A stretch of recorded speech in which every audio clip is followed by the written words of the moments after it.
say hi. And this is just where we can talk about anything Warcraft related. I suppose there's been quite a bit. There's been increasing amount of things added onto the beta in the last couple of weeks. Thank you very much since I've gone back to work. And I was just having to look at the moment. I'm going to have potentially quite an interesting rep vlog coming out this weekend because Skeletor, he has a bit of a hobby. He looks up rep Paladin videos that people do. The vast majority, I mean the vast majority of which, are written by opportunists who know nothing about the spec. And they do it for other specs as well. They don't pick on rep Paladins. But as he said himself, he picked on the wrong spec because he finds them. And I couldn't hold myself. He's done this before where I've sort of watched these things and I can't make it through more than 2 minutes of them. They're so awful. But there's this one particular video that really annoyed me. Because most of these videos, they get like 100 views or something. And I'm thinking, you're a peasant. But you're not really fucking over that many people. Hi, Sleeping. Hi, Fraser. However, this particular one had a bit more reach. I don't know what he's done to it to get that many. Maybe posted it on forums or something. I'm thinking, there's people here who think what he's saying is true, and it's absolutely appalling. Appalling. So I had to it, and I posted a comment, which they tried to defend. Hi, Higpig. And that was a mistake as well. So it was first of all a mistake to try and do a video on Rep Paladins when you know nothing about them, because it will be watched. And the Rep Paladin community is quite active. And second of all, it was massively foolish to try and then defend that position. And third of all, it was even, I mean, he must think I'm as dumb as he is, because he then contradicted himself in comments. Absolute madness. Absolute madness. But anyway, how is everyone? And what are we potentially want to be talking about today? I have one little bit of Ret news, just to get that out of the way first, actually. But again, this is something to be talked about. So there's so many things, actually. Sometimes, you know, I don't know what I'm going to talk about until the actual day itself. And then sometimes I'm thinking, oh, there's loads of things. Hi, Loxley. One of which is that actually, I'm now sort of it's been suggested to me that the way it is on beta is pretty much the way it's going to be when it launches. Which is a bit bittersweet, because it's better than it is in Legion. But there were just a few little things that were going to be done, and it looks like they're not going to be done, that would have made it much better. But alas. Alas, there we go. Oh, hello. Hang on. Let's just sort this out, actually, before I go there. Really bored with WoW.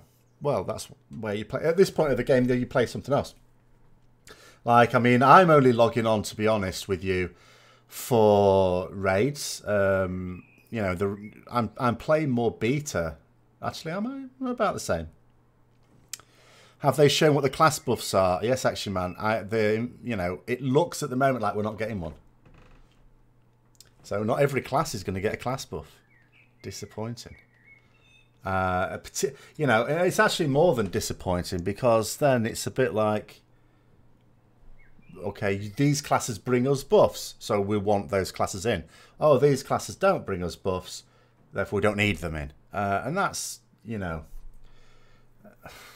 I don't even know what that is. Hi, Kasasha. So we're pinning our hopes on greater blessing of wisdom and greater blessing of kings. But anyway, never mind. They might have a change of heart towards the end. Yeah, the Mythic Plus, I haven't been doing really. I did a Mythic Plus this week. I got, you know, because it's one of those things, like if someone's doing a Mythic Plus, I'll always sort of say, well, I'm available to do it. You know, if it's after the raid or if it's a time when I'm free. But a lot of the time there's not, you know, it just hasn't been the case for the last few weeks. Then this week it was. Unfortunately, there were 2 gnomes in the group, one of which was the tank. So there's just the squeaking, the endless squeaking all the way through it. And they cheated as well. Because at one point I said to them, how can you stand it? And he said, well, he just turns the game sounds off. Well, that's cheating. You should be made. If you're going to roll in, you should be made to have the game sounds on. Because you're just inflicting it on everyone else then. Have I heard that follow has been removed from any situation where PvP flagged? Hang on a minute. Have I heard that follow has been removed? What, you mean actual slash follow? Oh, I don't exactly know how multi-boxing works, but with multi-boxing, as long as you stand them on top of each other, can't you just use them when you move one? Doesn't it move everyone? Are they on? I don't really know anything much about multi-boxing. Do they use slash follow? I suppose if they do, it could potentially make sense because multi-boxing in PvP isn't fun. You know, because it doesn't matter what they are. You know, 10 whatever being fired your way is not going to do you any good at all. You know, it's a one-shot, isn't it? Really. You're in a plus 13, first one in over 10 months. Oh, yeah, having the old tank who doesn't understand English is always a good one, yes. I actually got into trouble one time. What did I do? I did a video, or a stream or something anyway, of one where we had a Eastern European tank who didn't really speak English. And the thing is, people were saying I was being scathing with him. But the bottom line is he turned up to this dungeon with nearly broken armour. So the first time he got hit, he had to disappear. Challenge, you know, not challenge mode, but Mythic Plus. So on a timer, he had to disappear off to get repaired. Yes, I was scathing of this person. You don't even raid that much anymore. I do. I do. Took us 3 days. We've actually cleared, for the first time this reset, we've cleared all the bosses in Antorus. First time ever. It took 3 days to do it. I'm still raiding a lot. Hi, Frozen. Hang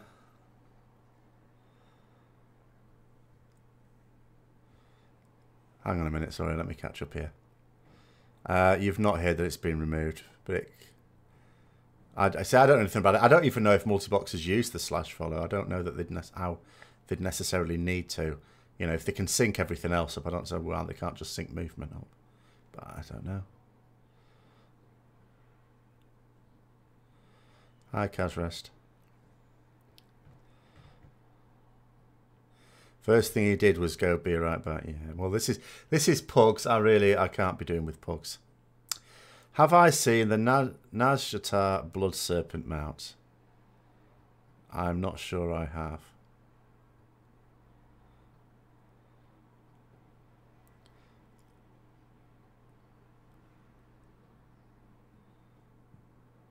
But if you're talking about the N'Zoth thing there, I mean, there's no surprise N'Zoth is going to feature. We've known that for some time.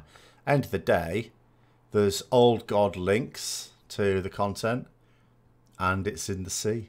It's in the area where, well, apart from the fact, you know, N'Zoth is the only one we haven't really had anything to do with. That's his territory. So no surprise whatsoever. That N'Zoth will be featured. Like I said, my theory is that we'll be doing him in. We'll actually be finishing off. That's just my theory. In this expansion. I did a video on that. Yes, we got the Argus rekill, yes. It was looking a bit ropey towards the end, actually. I didn't think we were going to do it in the end. No, I wouldn't necessarily underwater zones confirmed. However, I've said this before, when you look at the artwork for BfA Ashara, do I mean Ashara? Yeah, I do mean Ashara. She doesn't really look like she's fitted for walking on land. And I understand they needed to make her a bit special. She can't just look like a Lady Vash type thing, you know. But she really she looks more like Ursula from The Little Mermaid. So yeah, she doesn't look like she's built for going on land. So I fear a water-based encounter when we meet her in a raid, which could mean that we also end up with some underwater zone type situation. I just hope not. You had to race change to the beta because Dark Iron Dwarfs can't start the war campaign. And my Dark Iron Dwarf could. There's something wrong with Magar Orcs, though. Because Like, I made a Mag Orc. I wanted to get some footage. And so I did the scenario. So I did, like, the Battle of Lordaeron. Then I did the Stormwind scenario. And then I ended up going to Zandalar. And at that point, the thing where you're supposed to be taken around basically on a tour doesn't happen. The NPC says her piece, then nothing happens. And apparently, according to general chat, this is a specific problem with Magar Orcs there. There is another issue with Magar Orcs. I was actually just tweeting about it. Hi, Miss Al. Let's see if I can find an image of it. I only just noticed this when I went on today. So I'm having all sorts of problems with the Magar Orc. Where is it now? There it is. So he's got his little arms missing. It's just dismembered hands floating around, which is a little bit weird.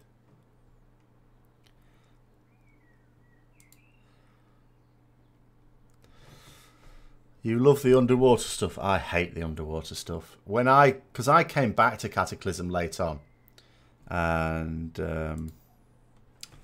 because I'd quit the game early on in Wrath, came back very late on in Cataclysm, so I had to level up, and I did the whole zone on my Paladin. Wasn't keen on it, but every character I leveled up after that, I basically just did the quest up to getting the Seahorse, and then I went off to Mount Hyjal and didn't do any more.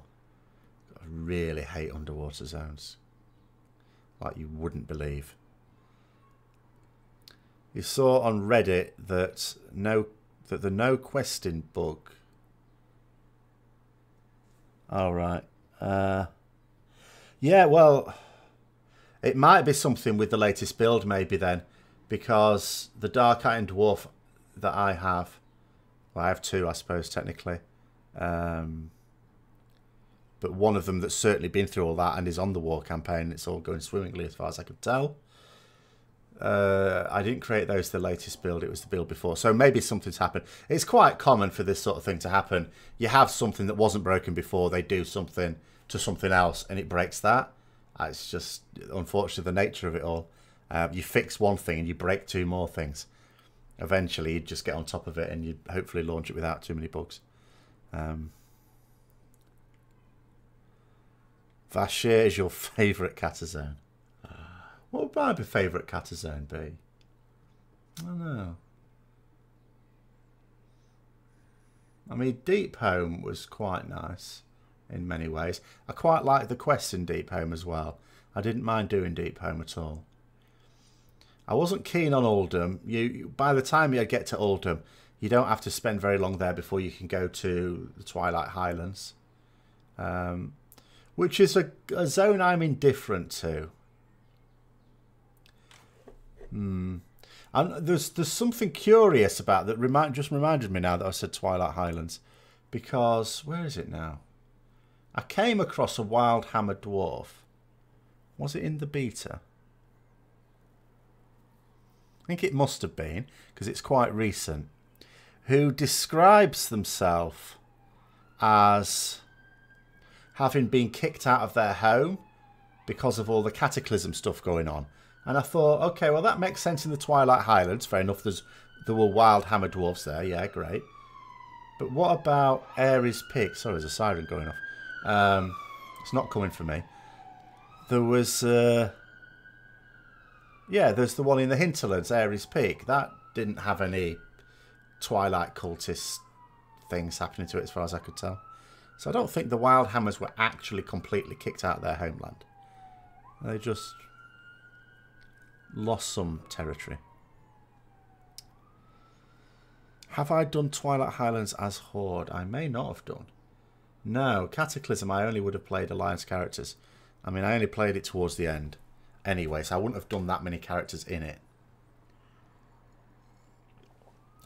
And of course, when you leveled characters up through it during later expansions, you have the option, you can get quite a lot of levels. You know, the sort of arena event, which was still done in Cataclysm, in Twilight Highlands as well. gets you quite a bit. You can do the dungeons, you know, sell yourself through the dungeons. You don't have to do that many zones to be able to get past it all and go into mop zones. High Elves. Well, the thing is, I had to explain this to someone because someone was saying, oh, why do people want High Elves? Because they're basically Blood Elves. Why don't you roll a Blood Elf? And I had to make the point, well, Blood Elves are Horde. Some people want to play High Elves Alliance.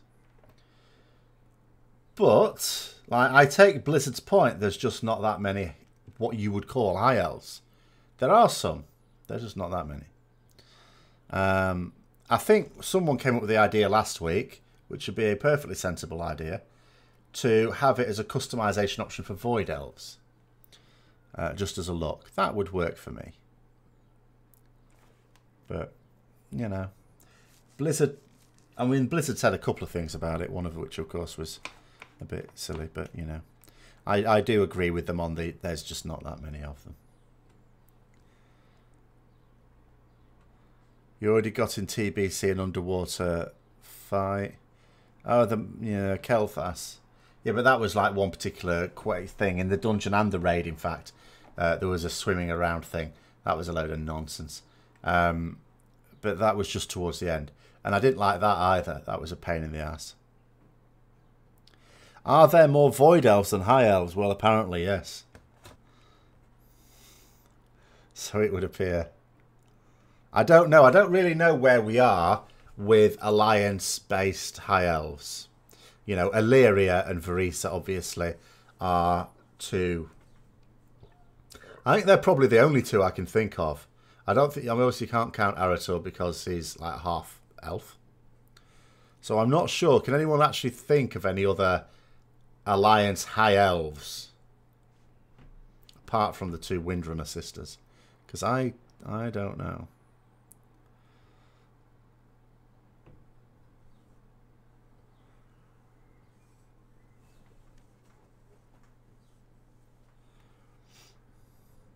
You always enjoyed doing the Ring of Blood type quests. I'd quite liked them. But I say I mostly just go there to solo one of my characters through it, of course. Auric, leader of Valerian Stronghold. Oh, I haven't done TBC content for so long. I can't remember. But okay. Everyone throws out Silver Covenant as their answer to that. Well, I suppose as well they might. Yeah. Silver Covenant. I don't know how many is in it. It might be fair enough. I mean, you might have made a good point in that. Are there, you know, how many Void Elves realistically are there? And if there's, you know, if the Silver Covenant is equal in number or greater than that, there could be an argument made for Alliance High Elves. I would just personally, though, want to make it a customization option. I don't know why they have to restrict us on customization of our characters so much anyway. It absolutely baffles me. They restrict us artificially on customizing the character. And I know we can't have all the slidey bars, you know. Well, I don't know we can't, but I believe when they say we can. But that still doesn't mean we can't have more templates for things like this. And secondly, like Transmog is another classic one where they artificially restrict what we can do with Transmog. And I just don't know why. You said last week the best way to do High Elves is just to make Warg and 2 forms. Yes, indeed. You could do that. I don't know that that would be as appealing for some people. It would be better than we have now. But you also said other things, Frozen, that got me into trouble. That Preacher's video. You're against High Elves for a couple of reasons. Go on then. Against High Elves or just against High Elves being playable? Oh, I just got a breeze there. Thank God for that. The weather lied to me as well last night. I used up all my ice yesterday because the weather forecast suggested that it was going to be cooler today and tomorrow. It lied. I woke up this morning 26 degrees. boiling.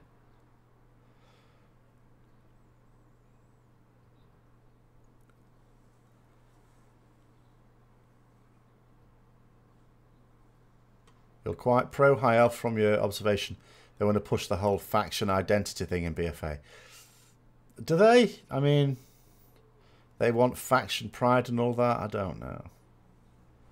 Considering how pro and anti are bashing one another, how Blood Elf players call High Elves traitorous and all that and vice versa, wouldn't it be just perfect to show how those two fight one another?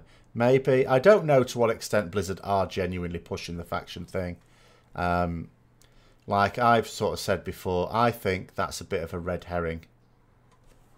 I mean, I think it will be a theme throughout the expansion, but I don't think it's the main thing for the expansion.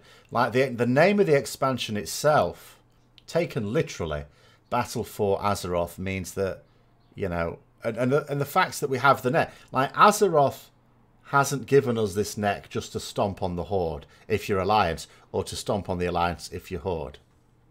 It's given it for another reason. Even though Magni says you can also use it to deal with this matter, ultimately that's not the reason it's been given to us. So it's a literal battle for Azeroth. I'm absolutely certain of that, this expansion.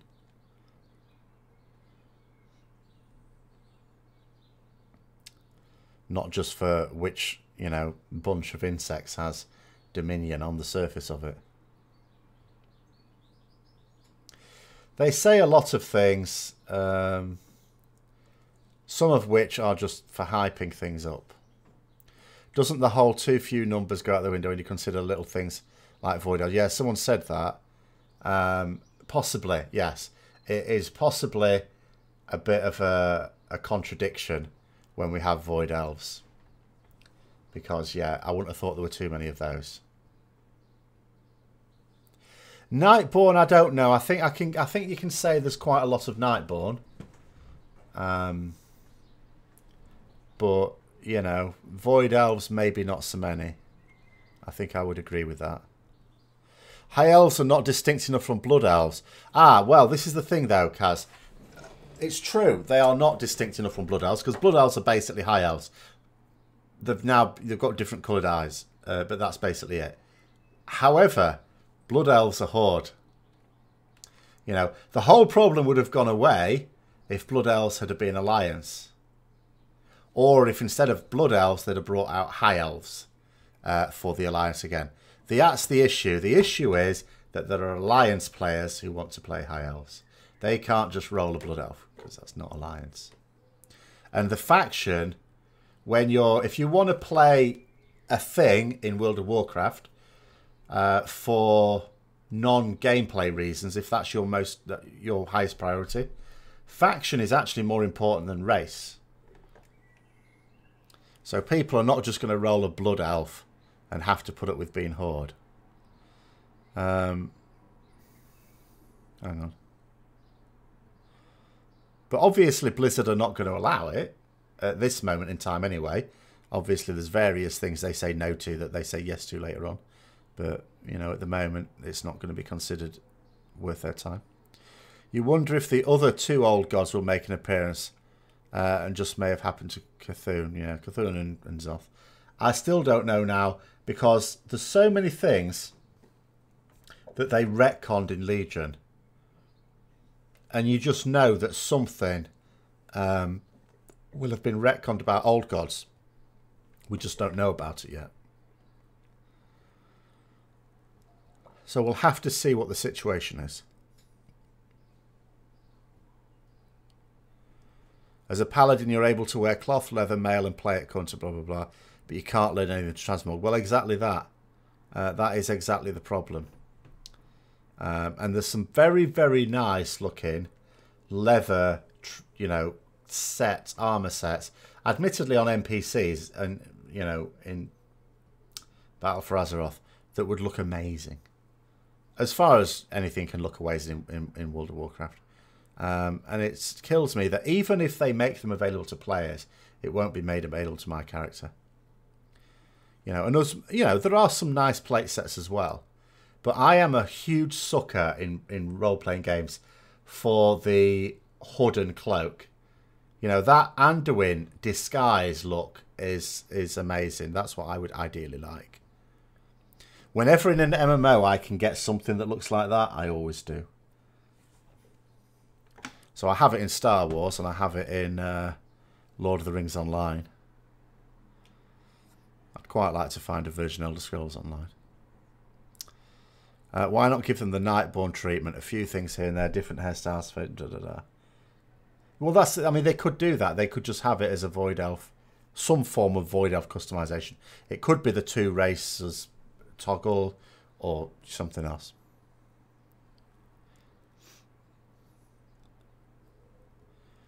But they would. High Elves would look identical. But then High Mounted Tauren look almost identical to normal Tauren. The only difference is tattoos and antlers. Everything else is basically the same, isn't it? Oh. There would be more differences between the traditional look of a High Elf and a Blood Elf. Than there are, or as much, I should say, than the types of Tauren.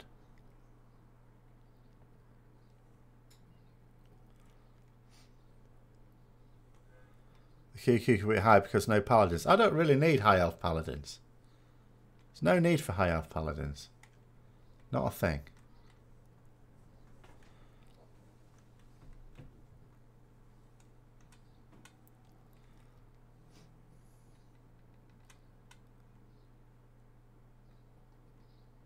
I mean, I thought, you know, the idea of Blood Elf Paladins was pushing it.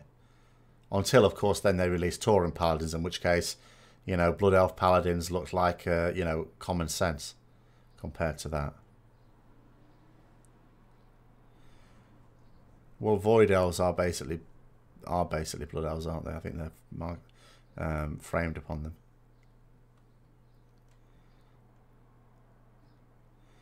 High Mountain and normal Tauren aren't crossing faction barriers. But that makes it even worse.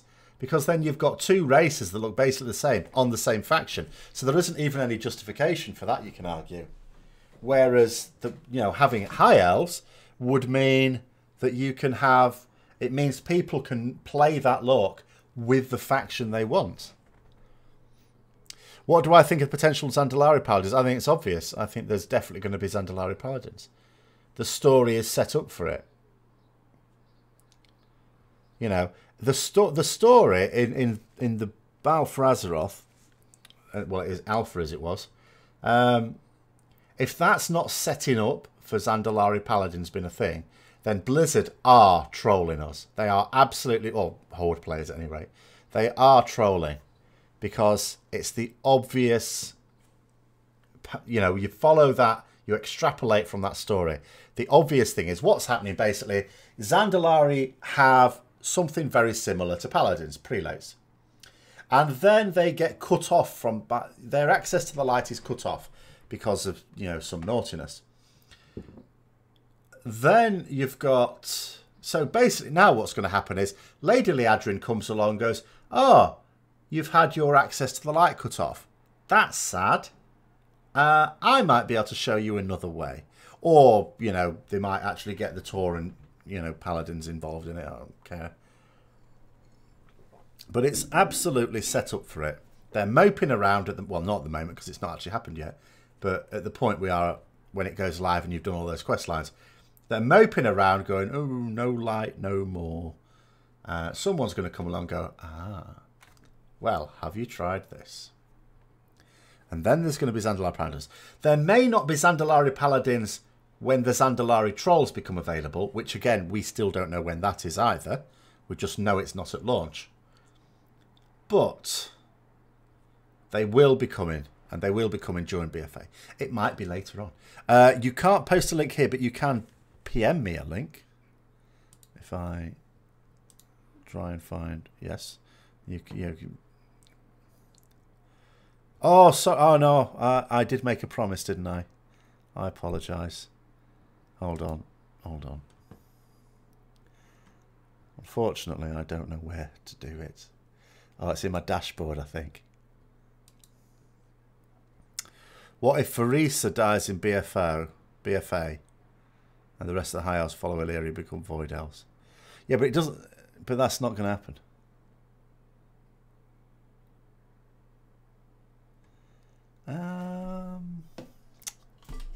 Let's get rid of that.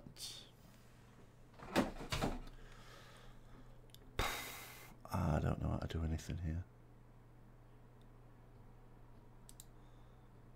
I don't want analytics.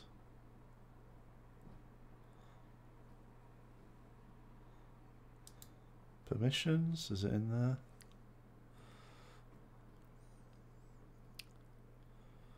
I appreciate my response to loot arguments in my last mailbox, no problem. Will I be paying Kulturan humans if they can be paladins? I'm not really bothered about that, personally. Oh, here it is. Okay. Right. I did make a promise, so let's just remove my filter. Now, we need to use it responsibly, but it should be the case that certain words can be used now.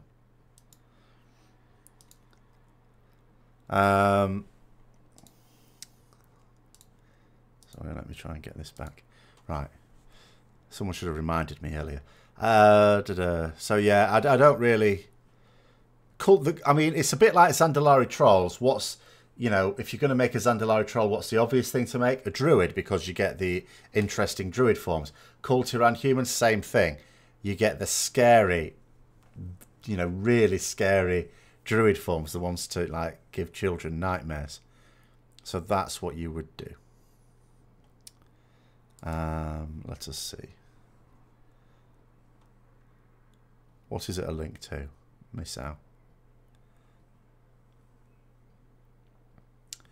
Since they're really trying to pump up the conflict, I do hope some major characters die. Otherwise, it's just another scrimmage.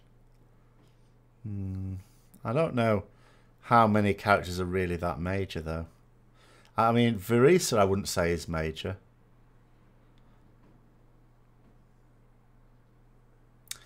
You think just having to go Horde for raid and it's looking grim for Alliance. Well, this is the problem. At the moment, it is looking grim. Blizzard say they have a plan. Now, their plans do not always work when it comes to, like, amending player behaviour. But sometimes it does. The problem at the moment is they're not saying what it is. So people are, at the moment, in guilds discussing whether to go Horde or not. And some of them will just make those decisions. And it may be without, you know, all the information. But this is Blizzard's fault for not addressing the urgent situation a long time ago. Major equals named characters that are involved in some of the biggest plot lines. Well, if you want to kill a Yeoman Johnson off, then yeah, kill Verisa. No one really cares about her. Oh yeah, because quite a lot of people got it right. I'm going to have to try much harder with the mailbox next week.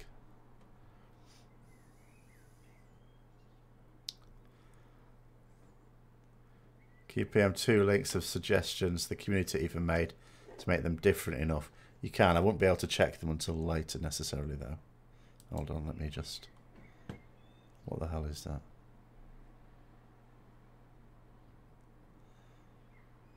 You've sent me an image with like a Kirin Tor type shirt thing. What are they suggesting? Now you've sent me a half naked lady elf. Oh, are these suggestions for High Elves? Oh, I see, okay. Well, no, there's no issue with Blizzard being able to do it. They just don't want to do it. They'll have their reasons. I'm not going to disagree with all their reasons. You have you can't post, I'm afraid, but you can PM it to me, and then I can potentially post it. An Imgur from Reddit is counterpoint to my Zandalari Druid, yes. So if you PM it to me, then I could link it.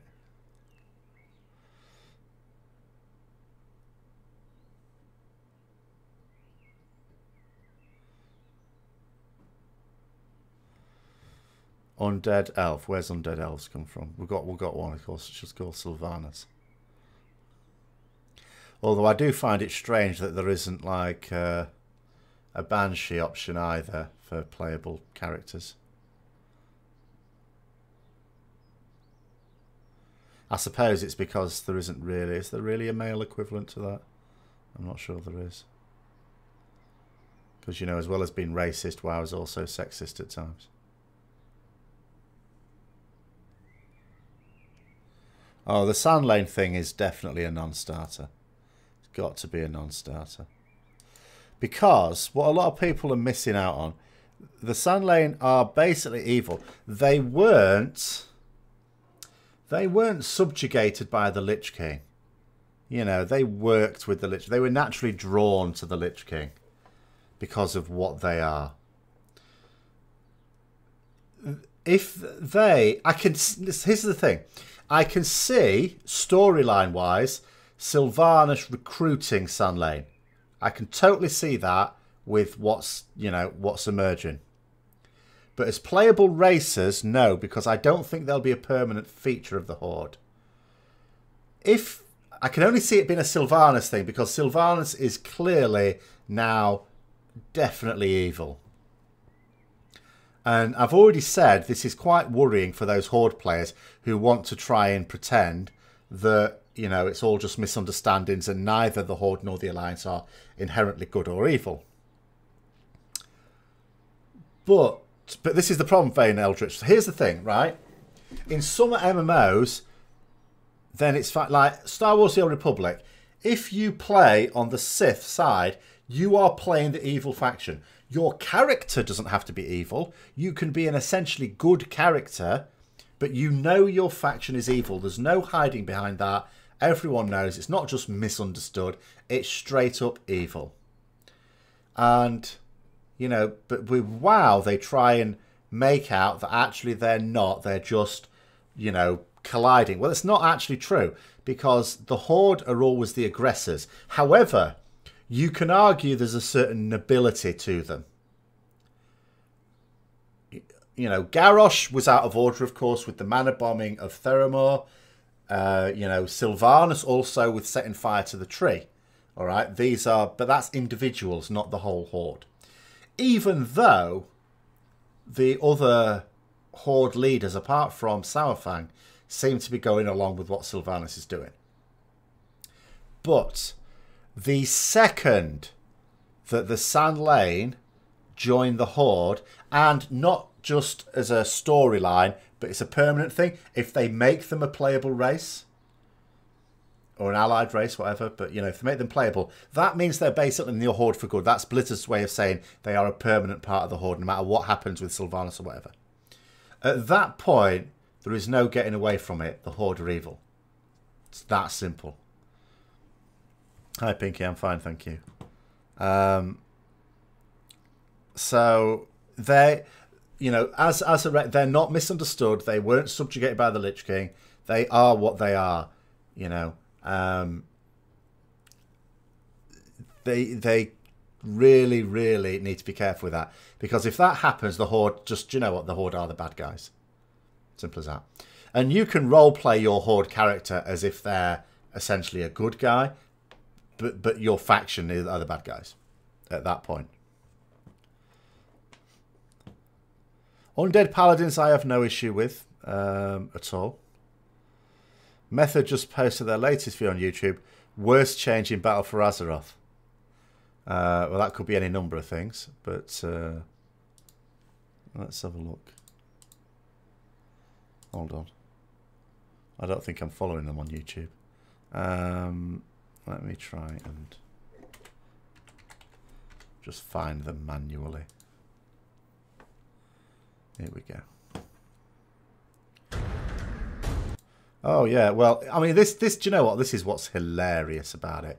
You know, I've been talking about this thing for a while, the GCD things and stuff like that, and I've tried to explain before the top players, the only people supporting this GCD thing are, you know, without offending people, don't want to be rude, but people who don't fully understand the mechanics of the game, which is fine. I'm not saying people should have to do that, but they're its only supporters. And people have been trying to call me out going, oh, no, you know, where are all these top players who've been, you know, speaking out against them? What people understand is most top players don't have a platform like I do. They don't, you know, talk about these things on YouTube or Twitter and stuff like that. But if you know where they talk, you can see what they're saying. So I'm glad they've done that, because now any person sort of goes, no, you're talking shit. I can just say, well, this is Method. Are you going to say that Method are shit players? Because all of these controversial things that Blizzard have done, which is not a massive number, but it pervades everything. So the GCD changes, the personal loot changes, as two of the key ones. But you could even argue the way Azerite armor looks like it's been implemented, but we still don't know enough about that to say anything definite, are not appreciated at all. The only people even supporting them, when you look at the comments, it's a bit like, you know, with the GCD thing especially, they don't know how it's working.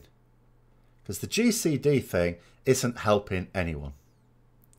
No one. No one is benefiting from it. And I've said before, when you have a system where, like LFR, like I support LFR, because it's one of those things, top raiders don't like the concept of LFR. They wish it was gone. But there's lots of people who do like it. Now, that's a situation where some players will benefit from it, some players are hindered by it. You have to choose, okay? GCD doesn't help anyone. They're actually just pissing off people with this change. It doesn't improve gameplay. It doesn't do anything. So the fact that, you know... So I'm glad Method have done that. Pleased about that. Anyway, sorry. I'm on ranting again. Let me... Hold on. Let me just check no one's sent me anything else.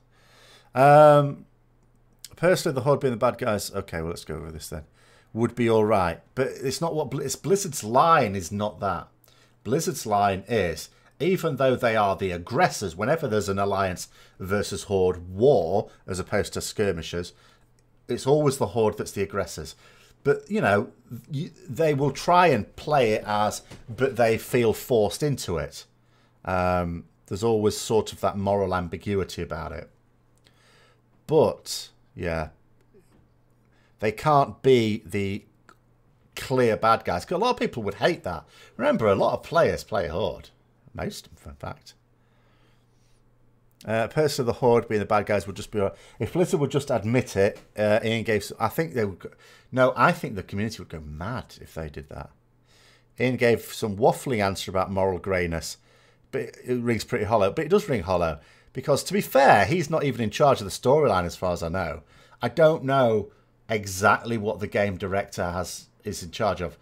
I don't know exactly what his job description is, but it wouldn't surprise me if storyline wasn't even really within his remit as such. It's funny how Blizz said they wouldn't make changes the player base don't like, but at the same time GCD backlash.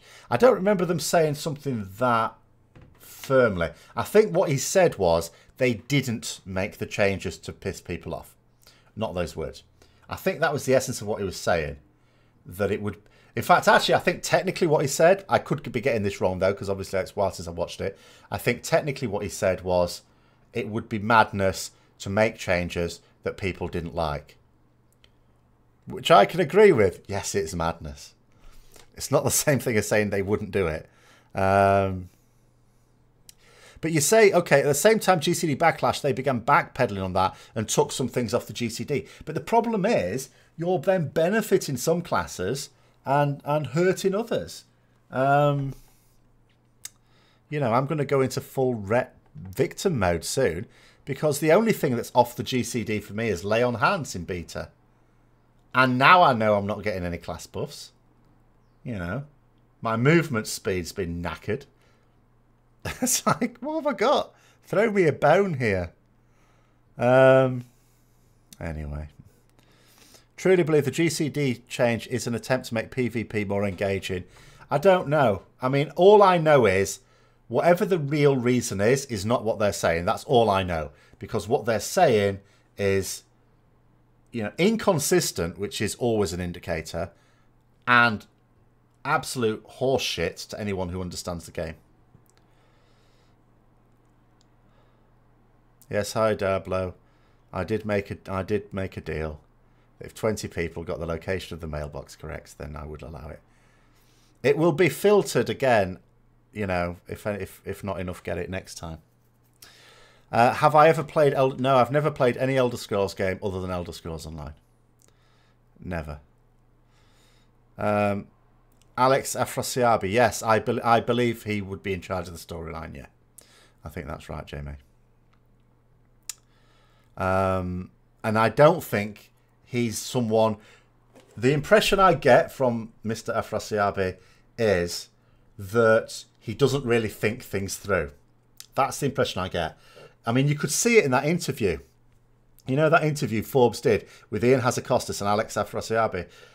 With Ian Hazakostas, measured responses, you know, Alex, lots of enthusiasm, not really thinking things through. And that's the impression I get whenever I see him talking at like BlizzCon or something, or whenever I see him, what he's writing down. It's all about enthusiasm, but not really that depth of thought about what he's saying. Is the impression without actually knowing the person, you know, that's the impression I get. Hi, Retropally. Vanilla Ret Paladin didn't exist in PvE. Ah. It was actually quite good. The problem was that the only way you could be quite good was not having to buff people like every 5 minutes. Buffing 40 people, or even 20 if you did some sort of job share, was no fun. However, I remember my proudest moment as being...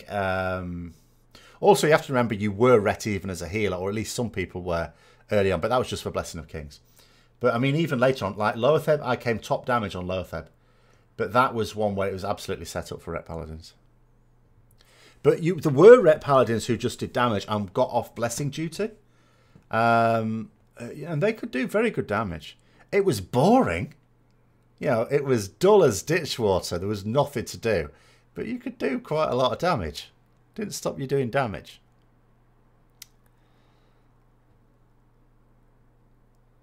Wasn't Alex Afrasiabi a dev? Well, he still is a dev, but I don't know exactly what... See, I don't really follow a lot of... So I'm hiding.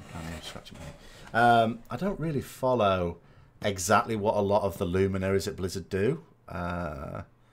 You know, I occasionally get to know people. If they say lots of things publicly, eventually their name sinks in. But I don't necessarily know exactly whether... I don't follow them, if you see what I mean. Fasabi seemed really irritated to be having to answer story questions in BlizzCon stuff you watched. I don't remember that particularly. But yeah, I really don't think he thinks things through. Not at all. Came over with Jeff Kaplan, did he? You were forced to play Holy in Vanilla. I was never forced to switch to Holy. I chose to switch to Holy at the point at which I thought the biggest advantage to healing as Holy as opposed to... Because at the beginning you might as well have healed as Ret. There was no advantage that I could see in healing as Holy. Because the biggest advantage of being Holy was very, very mana efficient. Big heals, very mana efficient. But you needed a certain amount of spell crits to achieve that. Now, as soon as I had enough of that, then I switched to Holy. By which time, Greater Blessing of Kings had moved into the protection row and further up. In basically, everyone could get access to it. So it's after Light Patch 1.9. When you got your tier 2.5, you spec Ret. Oh, well, that's another thing. I mean, that's what I used. I used partly that and partly some Nax gear to do Lower Theb. Because I had a beast of a DPS set, I'll tell you what. An absolute beast. It didn't have much stamina because it also included some enhancement shaman pieces with like, and some pieces that basically had loads of attack power and stuff like that on it and crit, but not actually very much stamina. But I kick the shit out of anything. I remember a friend of mine who wasn't a raider looking at me and thinking, you haven't got much health, have you? I thought, no. But I can kill things before they kill me pretty quickly. I mean, when they brought out the pre-expansion patch, I remember in Arathi Basin killing a tier 3 warrior. Just smashing the shit out of them. Can I ask why I'm going mage? Who's going? Oh, sorry. Daldron. Someone else.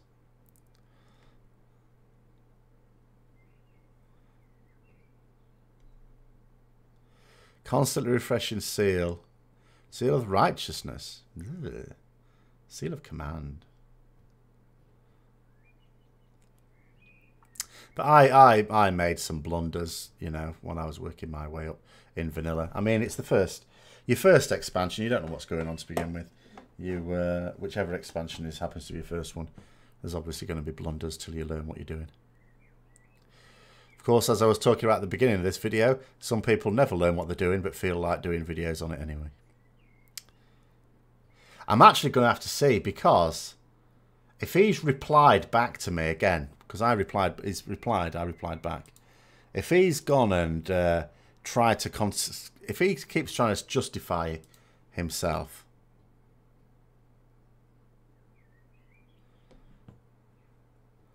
I'm gonna keep going. I'm gonna have him. Anyway, sorry. Wrath of the Lich King save rate. Yeah, that's when I stopped playing. It's like, I did the first tier in like a few days and thought, this is shit. Do I remember the Wrath pre-expansion patch? I remember the Wrath pre-expansion patch because I upset all the healers. Because there we were doing our farm the first week, farming Sunwell Plateau, because we had cleared it some weeks before. And on Kil'jaeden, I not only came top of damage, I came top of healing, because the Judgment of Light, because they're different. They brought out different judgments for different things. It wasn't just the seal you used, it was individual judgments, because they changed the whole system. It was so bloated, it was untrue.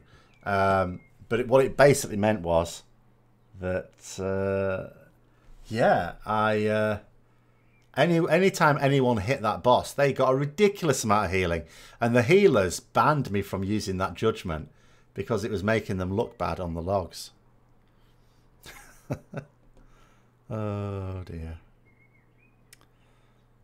I think what made us very, very powerful in the pre-Wrath expansion, because people blew it out of proportion, it was that, you know, it was possible to get all of the DPS talents as like level 60. So you didn't need to get the extra levels. You didn't need to go from 70 to 80. You weren't getting any better with the extra talent points you were spending, because at level 70 you already had all the talents that will boost your DPS. So you were just spending the rest on utility talents. So whereas some other classes had some talents that would make them stronger as they leveled up to 80. So it made us look artificially good. I'm not saying there weren't things that weren't right, but you know.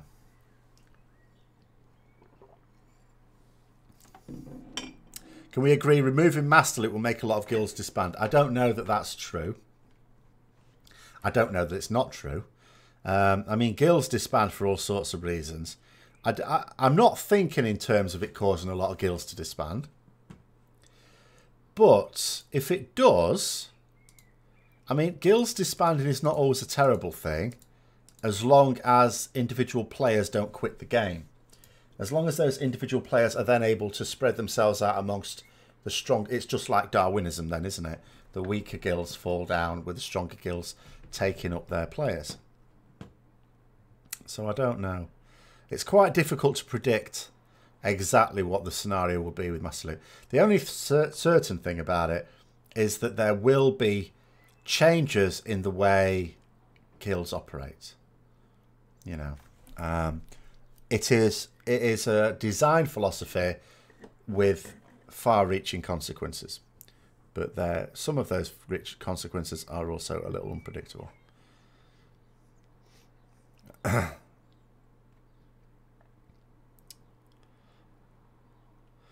Well, you know, at the moment I seem to be quite combative, and mine, I don't even think I've been... It's just the nature of some of the videos I've been doing lately. But, you know, Blizzard bring controversial things out and I have to report on them. Well, I don't have to, but I do anyway. And people get the backs up.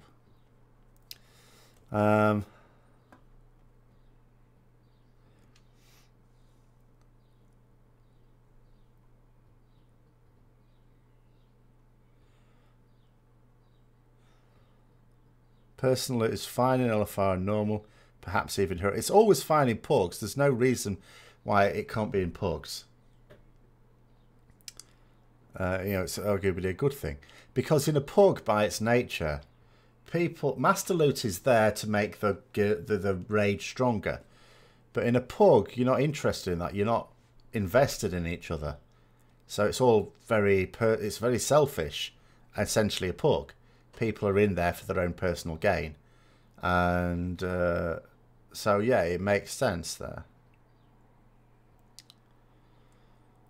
But, you know. As far as personal loot goes, I would love to see them loosen the eye level restrictions. But they won't. They don't want us trading it. I see it as it's a way to extend the life of a raid. I think they want to slow down. Well, I don't think they've said so. But I think, you know, this is the key thing. Because they've said a lot of things about it. And I think the key thing is they want to slow down the rate at which we acquire gear. And I think it's as simple as that. So there's no point in them enforcing it and then helping us out by loosening the restrictions on it. The restrictions are deliberate. It serves a purpose. It's like Titan Forging. I don't like Titan Forging. Again, a lot of Mythic Raiders don't like the concept of Titan Forging. But it serves a purpose. And sometimes Blizzard do things to serve a purpose and it doesn't work out. But Titan Forging has. It's done what they wanted it to do. But they're having to reduce the chance of Titan Forge because they agree it got out of hand in Legion. But that means they've had to do something else. Because if you reduce the chance of getting Titan Forge, then you also reduce the motivation of players to keep doing old content to get it if they don't think there's very much chance of getting it. So they've had to do something else, and I think this is what it is. You're afraid of forced personal loot in Heroic and Mythic because you've only got 2 clothes. Well, I mean, that's the classic thing I was talking about in that other video. Yeah, if there's certain pieces of loot that are really good for you, and obviously cloth as a caster is one of them. If there's not a lot of people in your raid that have it on their loot table, it's going to take longer for you to get it. On average, longer for you to get it than for someone for whom there's loads of people in the raid. Like, so Boomkins, for example, are laughing in the average raid. Hunters are not. Or rogues trying to get their DPS daggers. Again, I mean, like our guild has 2 rogues. A lot of guilds might only have 1. Because the top guilds nick all the half-decent rogues. It's very difficult to get rogues. You remember in Vanilla when people ninja looted before? I think Master Loot always existed. Didn't? Oh, hold on. Let me think.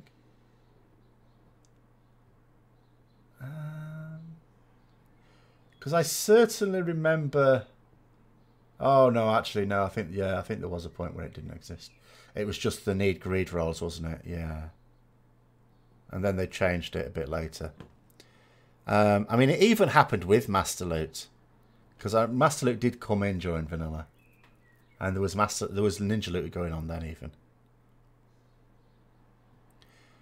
I mean, I remember being appalled when someone in my guild Ninja Looted in a pug. I was absolutely fuming. Fuming I was. Eventually ended up leaving that guild because the officers didn't really take it seriously.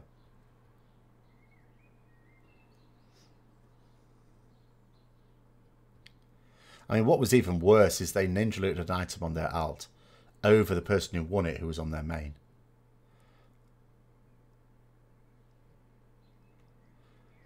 It's 100% for tuning. They want raids to last longer. I mean, that's what I think it is. I think it's just to slow down the rate at which people acquire gear. But the issue just becomes, I've said before, that if the very top guilds find a way to game it, like you might not, for example, find, even though Method, Exorcist are not, and Limit and people like that, Scrubbusters, are not keen on it, they are probably not going to complain too loudly about it as a group. because it could actually inadvertently benefit them. Because if they can find a way to game it that other guilds don't, then they get a benefit. Because all they're interested in is getting benefit, you know, getting advantages over their competitors.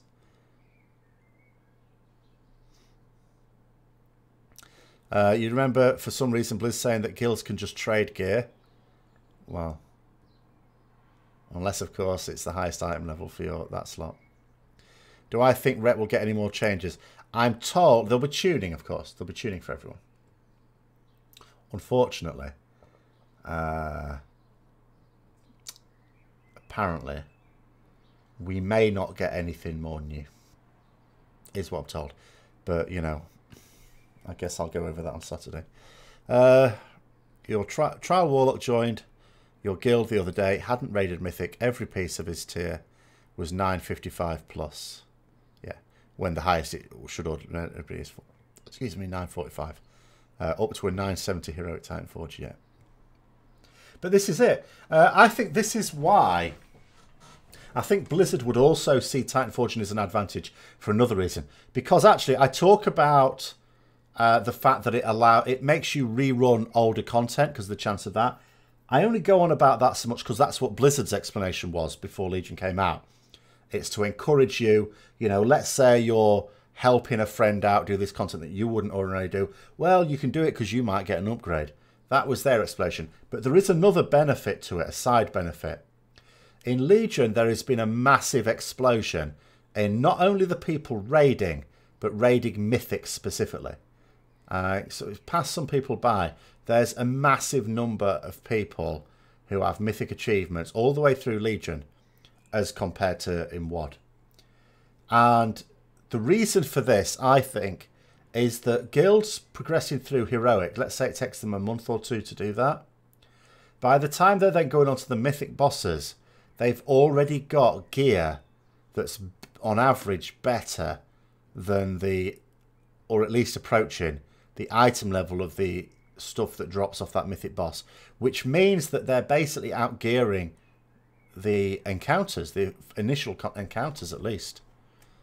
And I think that's helped a lot of guilds get into Mythic. But then what happens, of course, is as soon as gear doesn't carry you, you see a massive logjam. So I first talked about it in Nighthold, and I was saying well into the tier, why, you know, I did a video on why are so many guilds stuck on 3 out of 10 Mythic on Nighthold. And it was because they'd been carried by Titan Forge gear through the first 3 bosses and then hit a brick wall because there were tighter DPS checks and mechanics to deal with after that.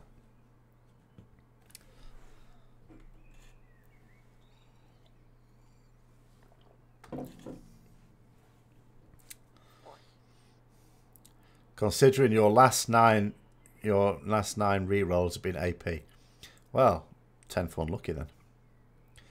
You'll now get a terrible item though, but that's just how it goes. If, to be honest with you, if I had done 9 coins and all of them had got me AP, I would be thinking very carefully about which boss I use the next one on.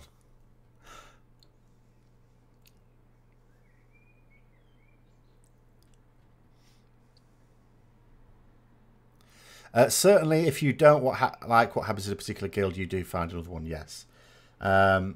Almost every guild I have left, I've never left a guild to just join a better one. But I mean, there have been some guilds where I've left and I've been perfectly happy with the guild, so to speak. But there's been another reason. But a lot of the guilds I've left because I fundamentally disagree with the way something's being done.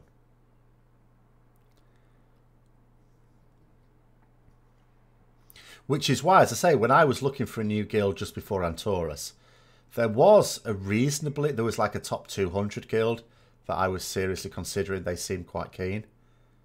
But not only were they Horde, but at the time I wasn't exactly getting inundated with offers.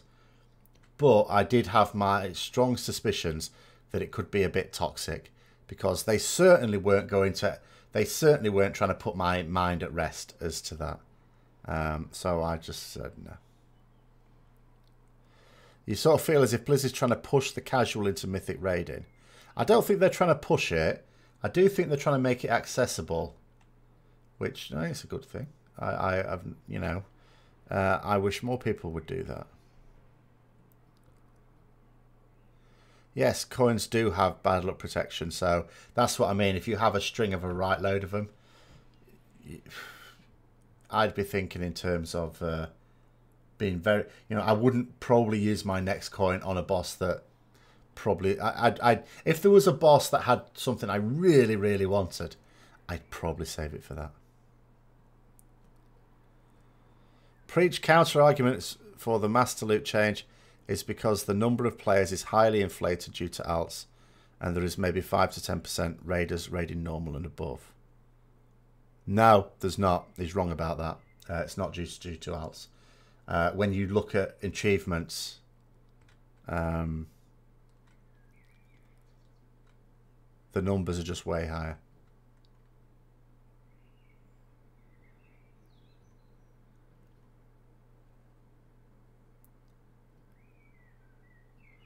I mean, he might naturally think in those terms because he has a shitload of alts that he boosts through them all. But most don't.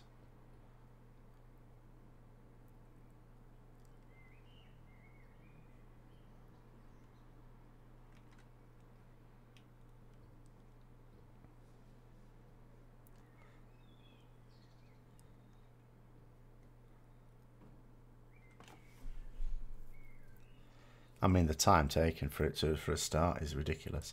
I mean, I've had time to level up most of my alts, but not do much with them.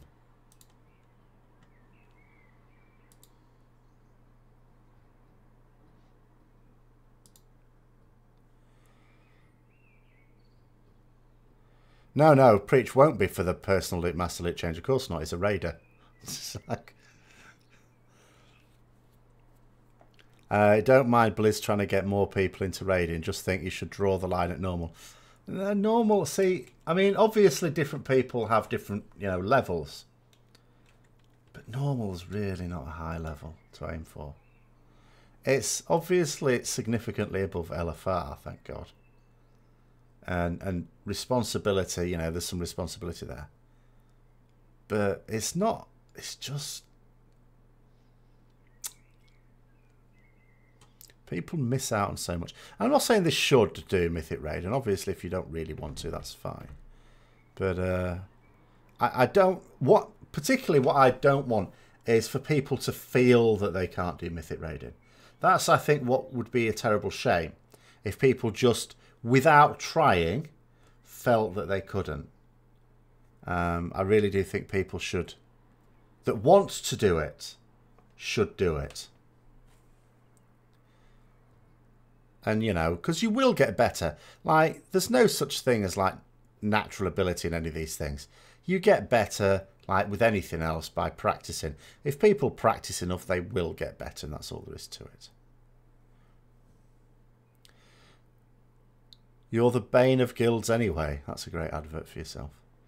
You get incredibly into gearing your character, join Mythic progression as a trial, become the upper 10%, then get bored of raiding. Well... Some people get like that. I don't know. I've never understood it myself, though. If someone wants to raid, I don't understand why they don't want to raid all the time. Never understood it.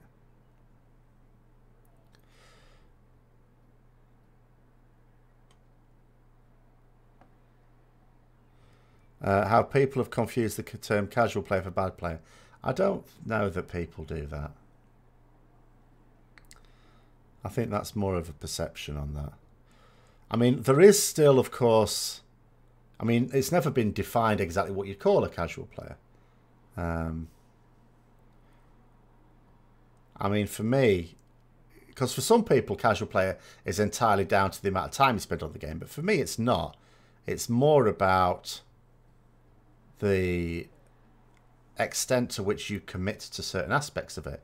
So by definition, if you do anything in a guild, it doesn't matter what it is, where there's, even if it's not ultra high requirements, if there's anything where there's some commitment on your part, then by definition you're not a casual player.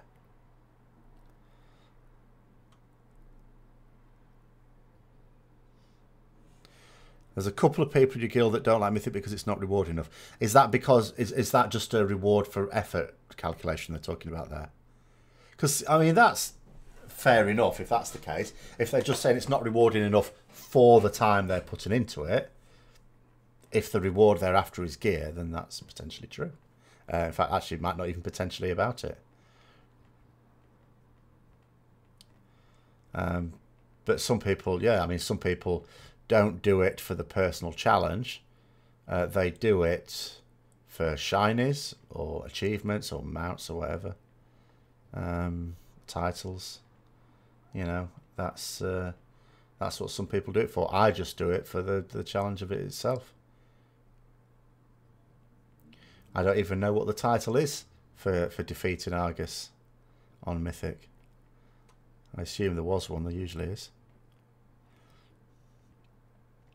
Probably the moment you realise that you can be good, you lack the encouragement.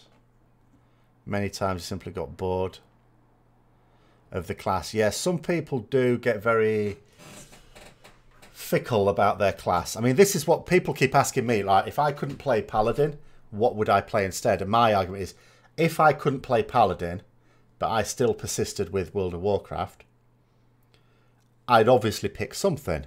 But I'd be like that. So I do understand that point of view, because that's how I would be like. I would end up wanting, whether I would or not is another matter, but I would end up wanting to change my main every tier. Because I have done with my main alt. I started off Legion with the Demon Hunter as my split raid alt. Then I changed it to Hunter. Then I changed it to Rogue. And if I'd have had a split raid out for Antorus, which I didn't, I'd have probably changed it for something else. I don't know what even, you know.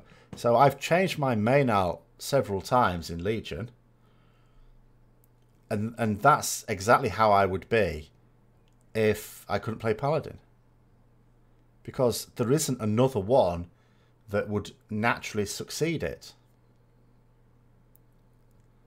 You know, there is no class where I can say, if there were no Paladins, this would be my main. In RPGs, progression is a pretty big part of the package. But the progression, I mean, it's pixels anyway in a game like this. So what's the difference between pixels that make your numbers bigger and pixels that make you look cooler?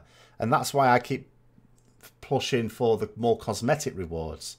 You know, more cosmetic motivations for doing things. I think that's more rewarding for more players. Because they will last forever. The gear doesn't last very long at all. The gear I have now is going to last much longer than previous tiers gear. Because I'm not getting rid of it until mid-August. But, you know, Tomb of Sargeras, that gear soon got superseded. Actually, not that soon, because I had a terrible time in Antorus. Legion, actually, in general, I've had a bad time gearing up. But still, relatively speaking, it's not lasted that long. Titan Slayer, is it? Okay. Did I slay a Titan? I don't remember slaying a Titan. So, is my character now a liar? Am I claiming to be a Titan Slayer when I haven't even touched one? Oh, no. Broxigar must be rolling in his grave.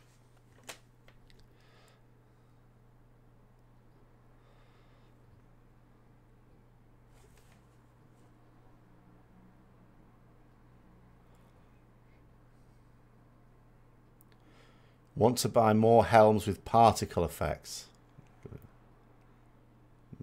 I mostly turn off helms. Actually, until I got my captain's hat from WoD, I like my captain's hat. It's the only one I really wear. The only other helm I've ever been proud to show, well, proud's maybe the wrong word, has been the Avengers helm. I quite like the whole look of the Avengers set for Paladins, the AQ set. Actually looks quite good. It makes you look like a sort of, like a bit like Robocop. Agree there's room for plenty of other rewards, but you've nothing against measuring progression in bigger numbers. Well, for a certain section of the community, that's absolutely fine. No problem at all. But there's lots of people that would just spend much... I'm utterly convinced that Blizzard would do better at retaining people if they went down the player housing route, the proper the gear as well, you know, in terms of customizing your outfit, having like costume transmog, giving it free reign, and having lots and lots of ways to go out in the world and get stuff for customizing those houses. Utterly convinced people would be well into that. It would be a massive game changer. Hold on, let me have a look. Which helm? Let me see. It's a troll-themed helm. Not for me. I guess it's a well, I don't know, maybe.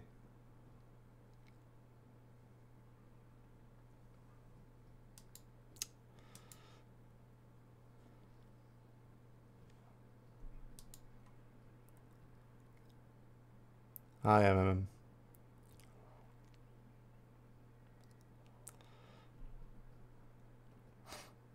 You've shamefully race changed most of your characters into Void Elves. Yeah, in my guild, actually, our monks immediately race changed to Void Elves. One of our mages did, but unfortunately not the gnome one. However, the gnome mage, I have been working on him a little bit subtly. He does seem to be leaning towards making his mage a Dark Iron Dwarf in Battle for Azeroth. Or when it's possible to do that. Which is a bit of a win.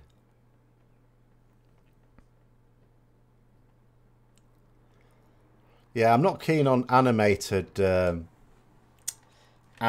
helms myself. It always reminds me of the scene in Deadpool where he goes, what he doesn't want... What does he say about his costume? It says, "I'm not animated." Sort of like that.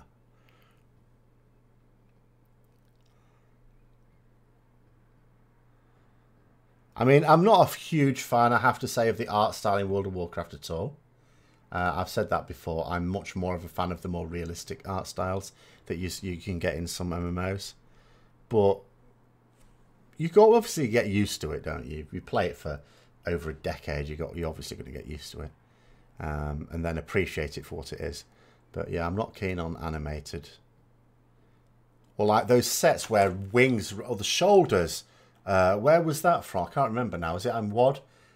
Maybe even Mop as well. We had shoulders that were just, you know, every now and then just sprout wings for no reason. I'm not keen on that one.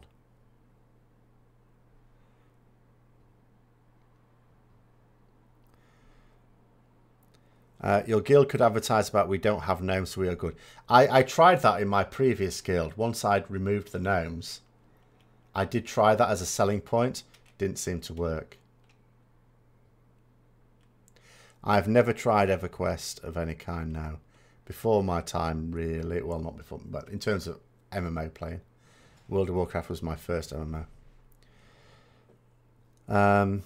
So the first game I ever played with player housing was Lord of the Rings Online. Obviously, it's very dated now. But that has guild halls as well as individual player housing. But you don't spend all your time in it. Because if you did, you'd never get anything. It'd look shit like mine does. You know, the way to make it look nice is to go out and get stuff for it. And Elder Scrolls Online is even better. Because you go out, by doing stuff, you get patterns, random drops from things. You know, there's pieces you can farm. Sometimes they do little weekend events where it's like, there's a special vendor that's going to sell you something, but it's only available for this weekend. And that's it, it's gone then. I got a couple of very ornate thrones, you know, chairs for mine. I could buy as many as I wanted as well. It cost like 0 gold. You were free, but you just had to log on that weekend. All you had to do. So things like that are, and I mean, they do so many things in Elder Scrolls Online to get people out in the world. I cannot, for the life of me, not all of them would be appropriate for World of Warcraft. And even if World of Warcraft didn't think any of them were appropriate, you can get people out into the world without artificial horseshit like world quests, which people will only endeavour to do as efficiently as possible anyway. So, you know, if they're basically saying they can't think of a way, if they're going to say they want us out in the world, and they're saying they cannot think of a way to do that other than world quests, they have run out of ideas. And that's all there is to it. The people currently in charge of the, you know, creative direction of the game have no ideas if they cannot do that, because that's simplicity itself. Does Minecraft count as player housing? Yeah, of course, the whole game is player housing, isn't it?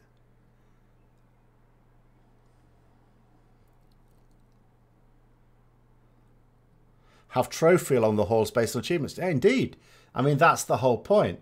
You know, you go to some of these guild halls in Lord of the Rings Online and you see, you know, achievements from like raid bosses and stuff like that the guild has killed.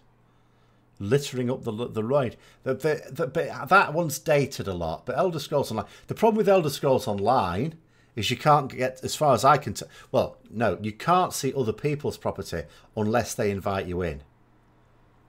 That's a bit of a downside for me, as far as I know anyway. You have to be specifically invited in. I mean, a big part of creating a nice like house for yourself is that other people, even if you don't let them inside, can at least look around the gardens and stuff like that. That would actually be good. And that's what Lord of the Rings Online does, because it has instances and it has like streets and stuff like that. I think that's better, because then you can have people go around. You know, they can't get into your house, so they can't see, you know, the really good stuff. But, you know, Wildstar Online did it. I mean, it wouldn't surprise me if any big budget MMO will have player housing. It's such an obvious feature to put in.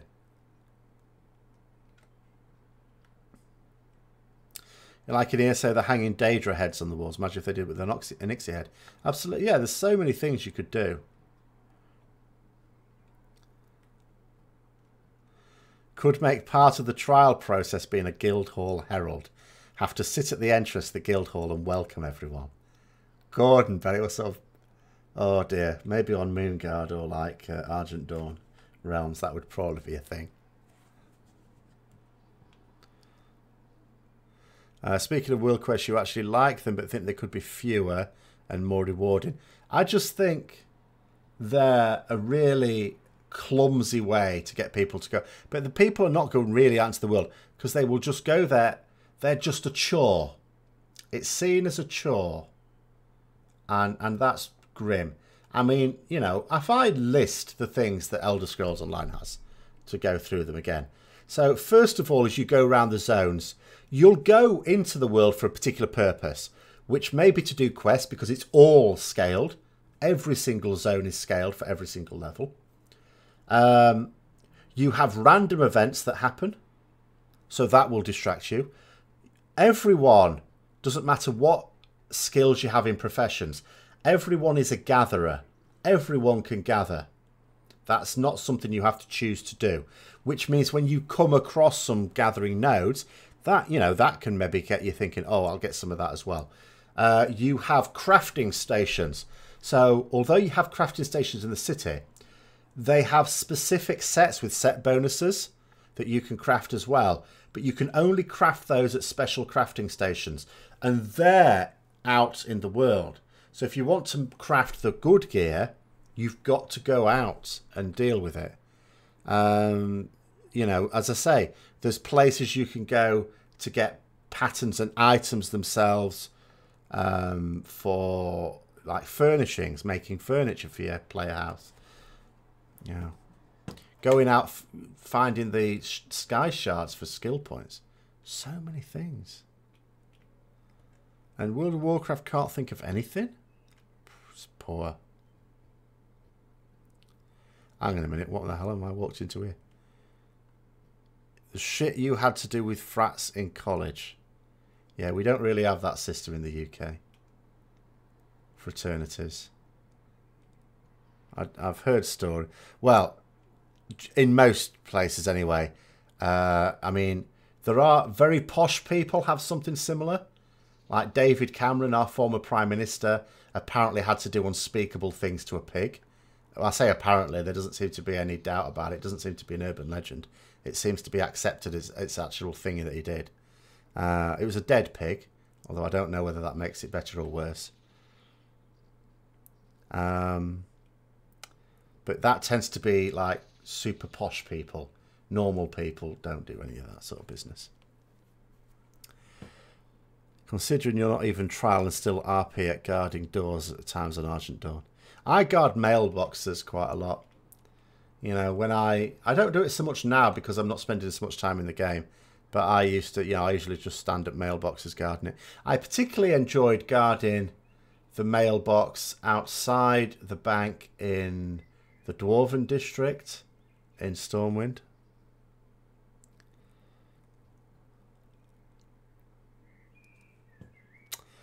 Some amazing ideas we throw out there. The many feedback we give, Blizzard just doesn't care. I think Blizzard are mistrustful of the community. Hi, Big Tiger. The Guild Herald welcome a thing.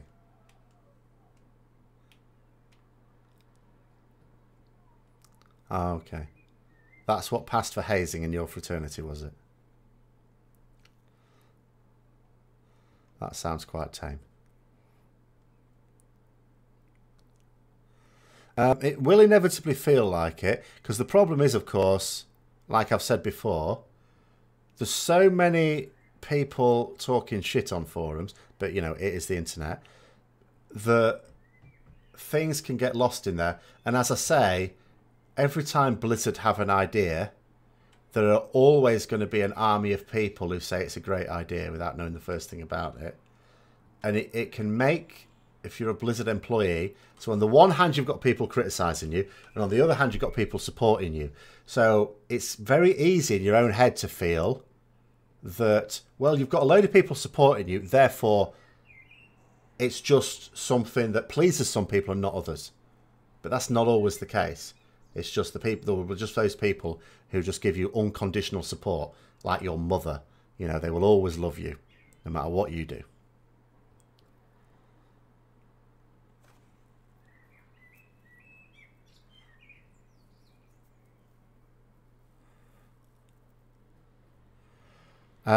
Why they don't do polls? This is what I keep saying, man, lazy.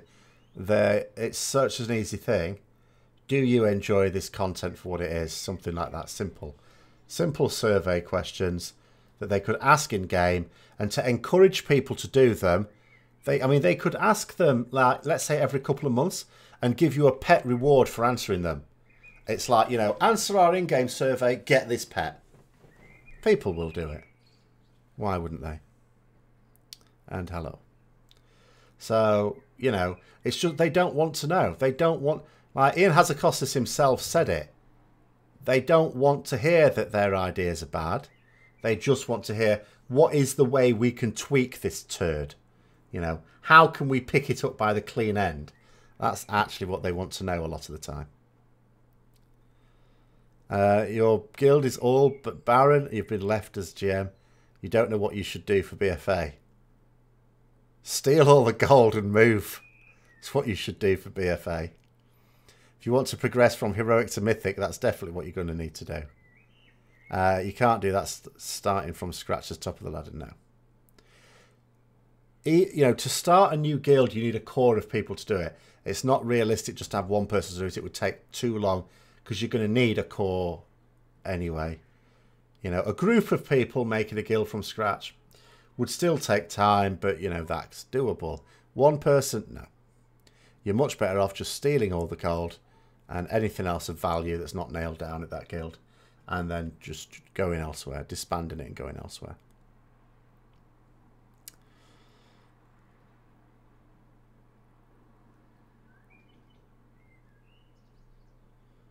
I'm not a pet connoisseur at all. All I'm saying is a lot of people would do it for that reason. You know, if you genuinely wanted to know what people... Instead of just coming out with horse shit about, oh, you'll find that you get this from the community, we get that. You get nothing from the community. The community has no way of communicating with them other than the communications we can see, which is tweeting them and posting on forums.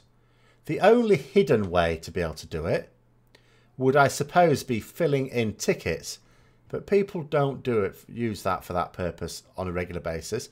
And even then, it's only the community manager. It's not even the community manager, sorry. GMs that see that. I don't do anything with it.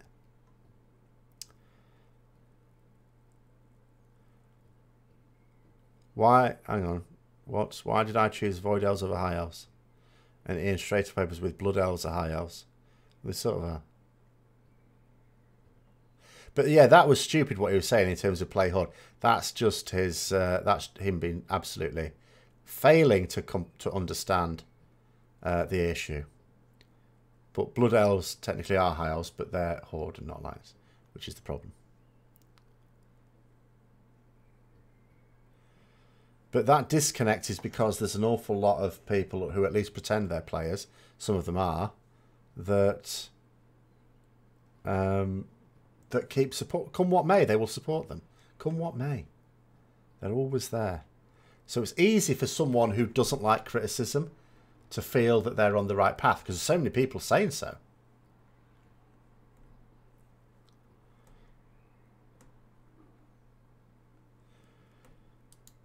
I mean, the Q&As I think are a good idea. I don't like to be too critical of how they do them because it's more than we used to have.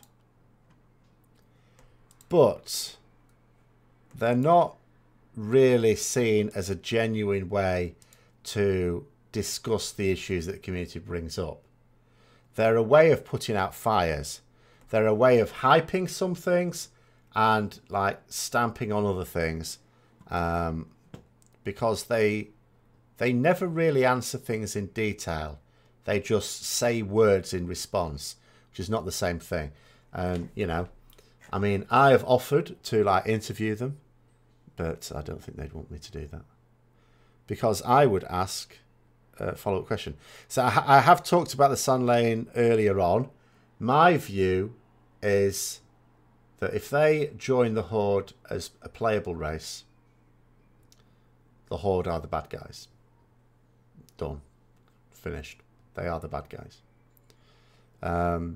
But I can see them. There's clearly something with them in BfA, and I can see Sylvanas recruiting them. But I do not see them as long-term members of the Horde to the point where they're made playable. Because they are actually evil. Ogres. I mean, people keep bringing up ogres. Ogres, I can definitely see. I don't know. You know, they might have to adjust the proportions a little bit. But as people keep pointing out, ogres were part of the Horde during Warcraft 3. So that would be something as a playable race. Obviously not like an allied race at the moment. But as a new playable race, I can see that.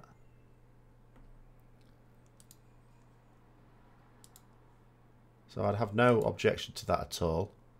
They've already got a cool dance to go with it. Because that was done a while ago. Rexar got a new model. Yeah, I mean, well, I mean, the height thing, they'd have to, well, they would have to adjust the height thing, really.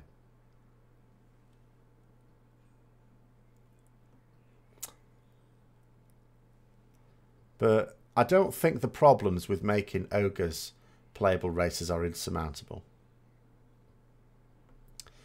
Do I think that the events of BfA could lead to getting rid of Horde Alliance distinction? No. No. I keep saying, in any MMO, factions are bad for PvE, just gameplay-wise, they're bad. But essential for PvP. So you have to have factions. But ideally you have a system where the factions are only a device for PvP. Again, it's where a lot of MMOs, like older MMOs, that includes now World of Warcraft, obviously they didn't really do anything about it, but more modern ones do. You know, ESO again. But Lord of the Rings Online is an older one, had a sort of good way of dealing with it as well. Factions meant there were no factions in PvE in Lord of the Rings Online at all. There are no factions anymore in ESO for PvE. It only counts for PvP. So far, when it comes to allied races, all I see is people say, no more elves, please. What was that thing? I was on Twitter yesterday. It was quite funny. Because I'd done that Vulpera video. Gordon Bennett, people lost their minds about that.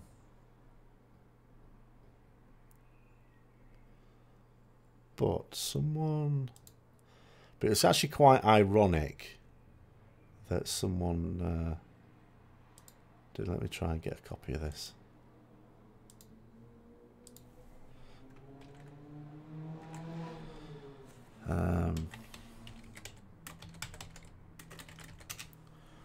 See if I can get it. It's quite a large one though. People went mad. And as I say, the chief reason that people seem to want them is because cute.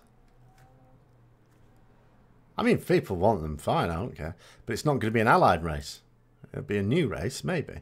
It's not going to be an allied race. Here it is. Because this is exactly what, you know, it seems to be like now on forums and YouTube. As soon as any NPC, Horde or Alliance, talks to another sentient race, it says any race with 2 legs here, people get on there, oh, this is going to be the next allied race. It's like, what? No, no. But this is ultimately what it is. Everyone's going mad. You know, Sylvanas and Anduin can't talk to anyone without people going, oh, it's the next allied race. It's the next allied race. I have no intention of trying a new game. I do not have time to play the games that I know I want to play. The worst thing that could happen is I find another game that I want to play.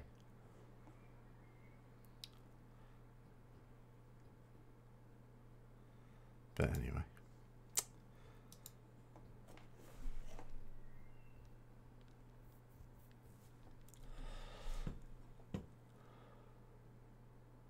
I mean, Blizzard could do anything, I mean, that they want, really. I mean, there's been times in the past where they've changed gameplay to suit some storyline. They've changed storylines to suit some gameplay. And they've changed both to suit one of their own personal brain farts. You know, they will play fast and loose with all sorts of things. We know that. They have no respect for their own fiction. We know that in World of Warcraft. You know, they're constantly changing things. They're constantly thinking of doing things that don't make sense. But, you know, certain someone, potentially with initials A and F, think that it's cool, so they're going to go ahead with it. And they'll worry about trying to tidy up the storyline later on. All they have to do is convince enough people that that it makes sense. There you go. But it doesn't, because it does my head in, actually, when I try and say something, I say it doesn't make sense, and then they go, no, I think you'll find they explained it here. And I'm thinking, no, that's just a response. That's not an explanation. It's not explaining anything. It's just words. Explaining it means that it makes sense. If people want to play as such, why deny them? I don't know. You know, I'm all for more customization. And if people want to play a cowardly fox, far be it from me to complain about that. I was simply making the point that 1, it won't be an allied race, and 2, they're rubbish. They are just rubbish. But if you want to play a rubbish race, that's fine. I'm okay with that. There's already people play rubbish races. You know, I can't help those anymore.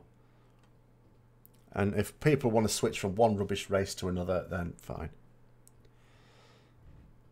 Parts of the Chronicles have already been retconned. Well, I know. This is... So it's all just mad. It's in complete flux now, the whole Warcraft storyline. I don't know how Noble keeps up. I suppose on the one hand, it gives him constantly new material to be doing. But on the other hand, he must bang his head against walls all the time, trying to fit it all in.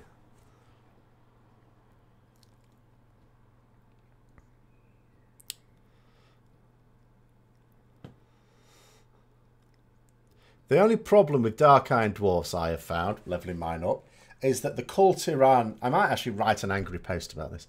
The Kultiran armour hides the beard. You know, the beard is not on show. It's not good. Allied races gives them just the opportunity to throw a load of trash at us that we can play just because we want. Well, no, I think that the twin reasons for allied races is one, it's a way of introducing a lot more races into the game and therefore race change cash. But secondly, the heritage armor is the real clue. They want us to level them through without them, because people keep talking about, oh, they want to do this for level boosts. No, otherwise they wouldn't do the heritage armor system like they're doing it. They want us to level up because it's a huge time sink. Leveling from 20 up to 110 or 120 soon is a massive time sink. I'll also be curious to see how it is in BfA. In BfA, do you think they'll change it so to get the heritage armor you have to get to level 120? Because it would be a bit unfair if you have to level your allied races to, or like the ones that are currently out to 110, but the ones that are coming out for BfA to 120. Especially for people who join the game then and wonder why it's like this for one race and not another. But I think it's times. I think it's all aimed at those casual players who sub for a month and then don't for a few months. I think their timing of when they bring these things out will be deliberately aiming to coincide with those lulls in subscription numbers. I think it will be, you know, that's me being cynical maybe, but I think they will deliberately time it, not because it makes sense storyline wise in the expansion, because I mean Dark-Iron Dwarfs and Magar Orcs have been crowbarred in. I mean, I can't sit here and say, see, this is where I have an issue with some people going, oh, but they'll explain it. Like Dark-Iron Dwarfs, you find them on Zandalar. There's quests to aid them if you're Alliance or to fight against them if you're Horde. The Dark-Iron Dwarfs are involved there. But why are they involved there? The story is pretty loose. It's really just because they thought, we'll do this as an allied race, we'll put them in. So people will accept that as an explanation, but it's not. It doesn't make any sense. But yeah, they're just going to put them in at times where historically and they can predict this because they'll know there's presumably a pattern of subscription peaks and troughs. And they'll just aim the allied race inclusion when they've got troughs. A lot of armor hides hairstyle still. Yes, it does. Yeah, that's the point. I mean, although I like my captain's hat, it does hide, you know, the hair. You can just see, it's like they've got a crew cut down the side, which is not the case. I don't like that. Don't like that. Allied races stopped the content drought. Did it? Really? Because there wasn't actually any content. I mean, there was a scenario they brought. The rest of it was just you leveling through old content. I still haven't leveled up my Void Elf yet either.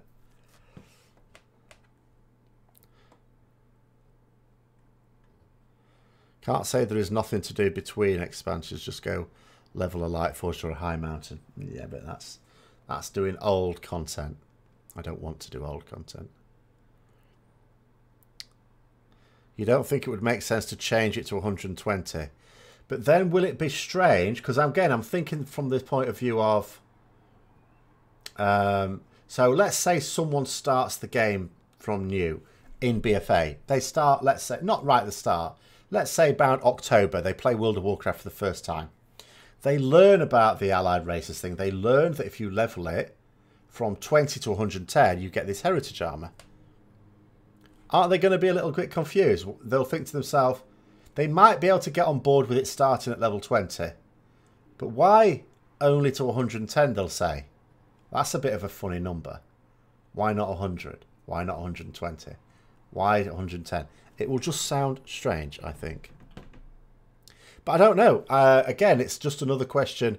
No one's asked them or they haven't answered it. It's probably not a very pressing question because we'll find out in good time. Although I say that, maybe they'd be deliberately not saying it. Maybe it will amuse them to wait for let's say 2 months before the expansion comes out, and then to say, oh, by the way, if you want your heritage armor, you've only got until the BfA launch date, otherwise you're going to have to level it to 120 in order to get people to go, oh my god, I better level it now while I can get away without 10 levels. Which would be a bit silly, because I think anyone planning on leveling it to 110 would presumably have plans to level it to 120 in the next expansion anyway. But it's the sort of thing I can think people going, oh no, better level it now.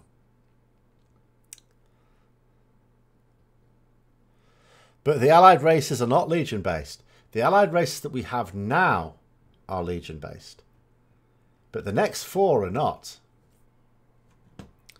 You know, 2 of them are...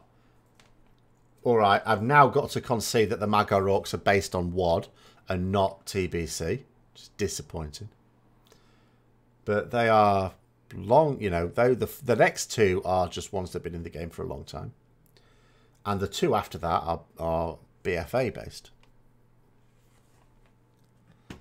There isn't a... I think now there is. Again, there's still a lot of people working their way through things, but in the normal course of events, we'd be... If there wasn't an imminent... Well, it's not even imminent. If there wasn't an expansion coming out soon, there would have been new content by now. You know, even with Blizzard, what they say, how long they say a tier should last, it's done now. So, I mean, April was round about the time at which you'd have expected a new content patch. And it's now May.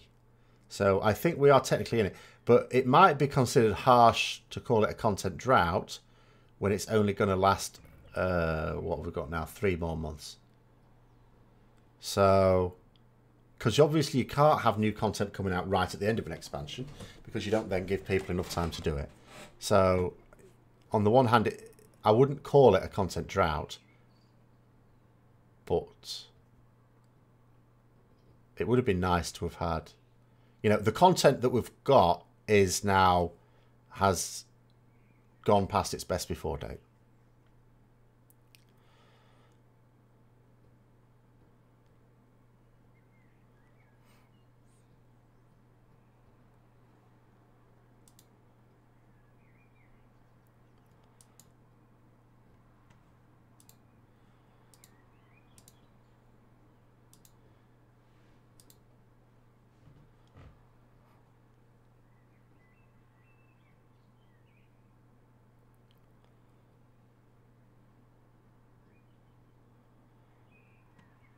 But in terms of what to do between expansions anyway, I would just say play another game.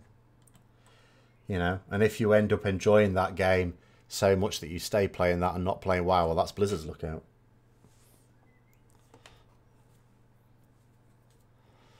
I mean, there's a new expansion coming out for ESO in 2 weeks. 2 weeks yesterday, 13 more days. Although I'm a little unhappy about the way they've dealt with the collector's edition. It's so I basically ended up spending more than I ideally should have done. But there you go. I miss out.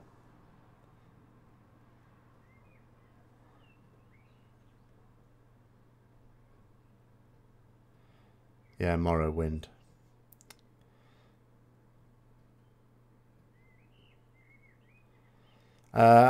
See, I wasn't there for Icecrown Citadel because, as I say, I quit the game, really. And I know, obviously, Ruby Sanctum was not really considered to be anything more than a bone being thrown at people, even though I haven't... So I've got no experience of that, so I can't really speak about that. But obviously, from Cataclysm onward, there's no argument about it. It was content drought. Proper content drought.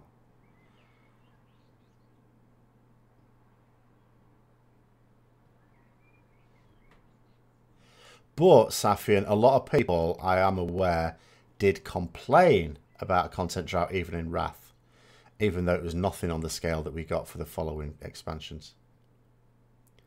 But then I suppose, to be honest, when Wrath, if you think about the previous two, like in vanilla, they brought out Nax.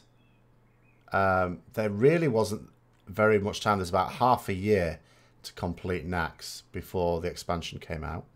TBC, again, a lot of people were still doing, you know, Sunwell Plateau again for its difficulty. It didn't give you, there was no real spare time. I mean, the guild I was in, which was a good guild at the time, I mean, we killed Jaden, well, not killed, but stuffed him down his hole for, I think it was about 3 weeks before the pre-expansion patch. Hi, Cliffado.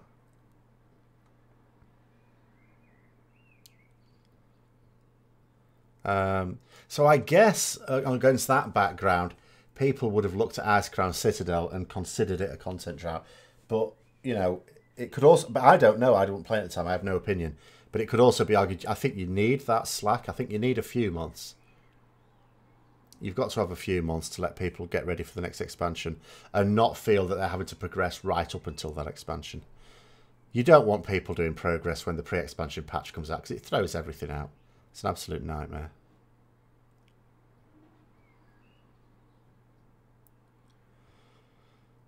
People are asking whether they should permanently extend. I no.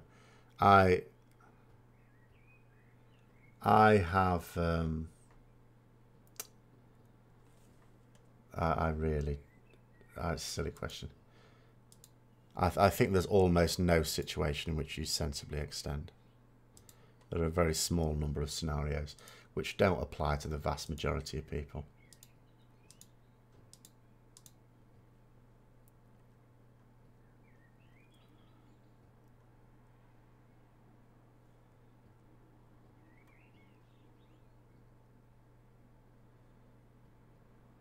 But I mean, how long have we have got? Basically 3 months, haven't we? Just over. Or 2 months if you're going to talk about pre-expansion patches. Usually a month, isn't it? Again, until they announce the date for that, can't be certain, but it's usually about a month, a few weeks. But I am still curious about the Battle of Lordaeron now. I just keep having these sneaking suspicions that maybe the Battle for Lordaeron will be pre-expansion and not post-expansion. In one of your later guilds, you had an optional day. Yeah, a lot of guilds do that. So that they can say on WoW Progress, we're a 3-day guild. And then you get in there and you find it raids 4 days. And it's like, oh yeah, but that's an optional day. But sometimes an optional day is an optional day in inverted commas. In other words, yes, it is optional, but then so is being in our main raids. You know, in other words, if you wish to be considered a core raider, you will also do the optional ones.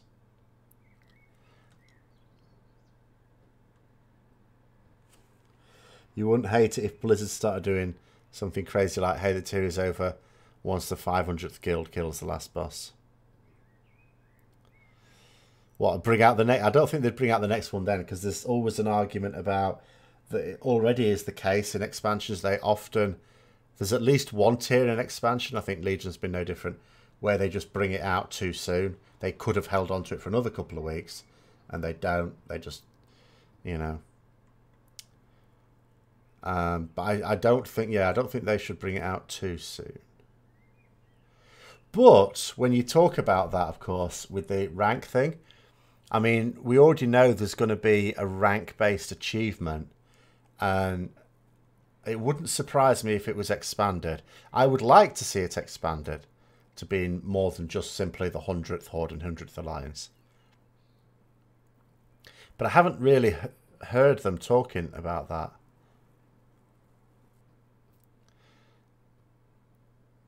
So I don't know. They've been very quiet on the old Alliance Horde imbalance in Raided. They know it's there. They've acknowledged it's there. They've said they're doing something, but they haven't said what. And in the meantime, and they'll know this, guilds are making decisions about how to avoid the shit show that was for a lot of guilds Legion. You know, for more experienced raiding guilds, Legion threw a lot of googlers. Curveballs for American audiences there. So...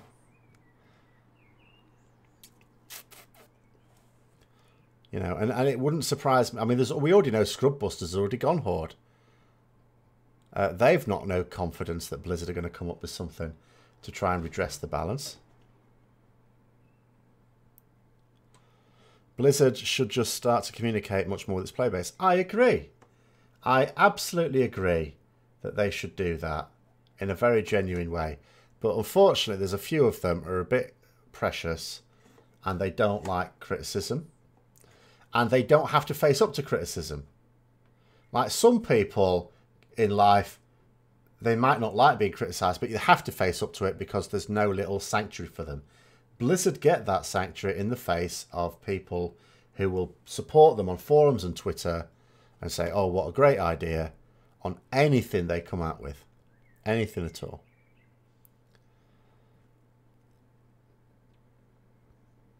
Lying in recruitment is kind of lame. Yes, you saw someone advertising the wrong guild ranking using Warcraft logs ranking. Warcraft, oh, I don't even know about that. Rather than WoW Progress, saying their rank is top 50 when it's 70. Yeah, well, I've never seen that. I didn't actually know Warcraft ranking was a thing. Is that based on like, is that execution ranks or something? Is it I don't know. Never heard of that. But yeah, people, I mean, I've certainly seen plenty of cases, not just in Legion before as well, where, because obviously it's a benefit to say you raid fewer days than you do.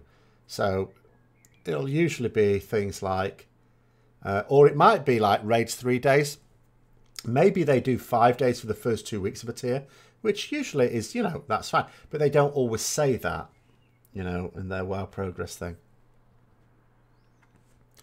But it's very common for guilds to do, like, they'll say they're a 3-day guild, but they'll do the heroic on another day.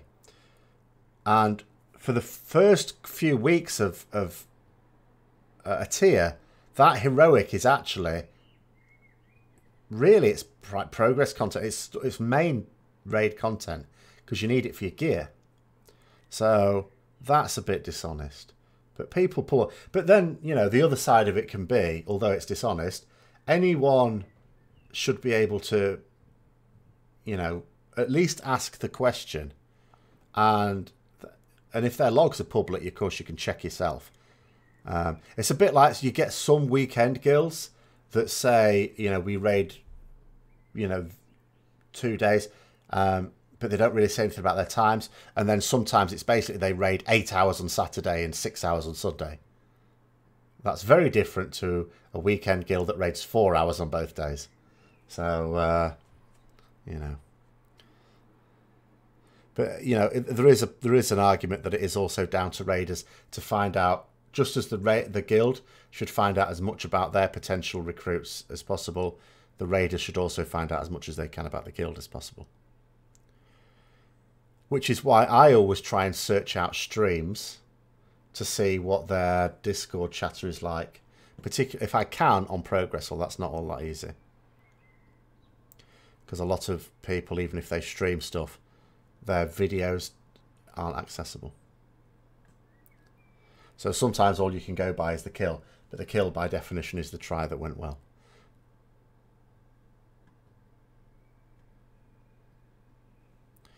Oh, yeah. I have to admit, there is something that I can't be dealing with. Sometimes guilds will write an introductory paragraph that says, oh, you know, we merged from this guild and this guild like 8 years ago or something. No one gives a shit. Don't care. Or, you know, our aim is this and stuff like that.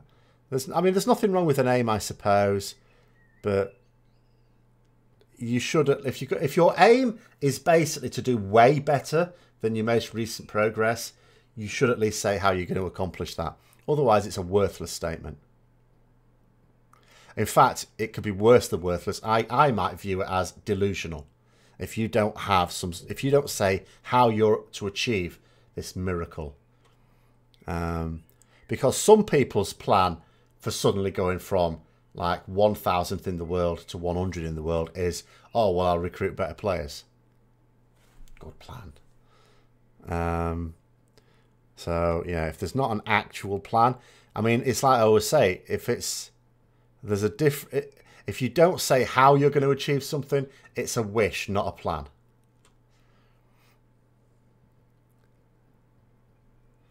Oh, Warcraft logs is based on public logs kills. Oh yeah, well obviously that's going to skew it. So yeah, there's no point in that. Perhaps WoD was just a tactical expansion, so they can always go, hey, remember when shit hit the fan? I don't know. No, I don't think so. I think they just... I had a lot of sympathy with the developers over WoD, because I think it was external factors that led to them just being given unrealistic amounts of work to do with too limited resources. Are you saying my streams are toxic then, Safian?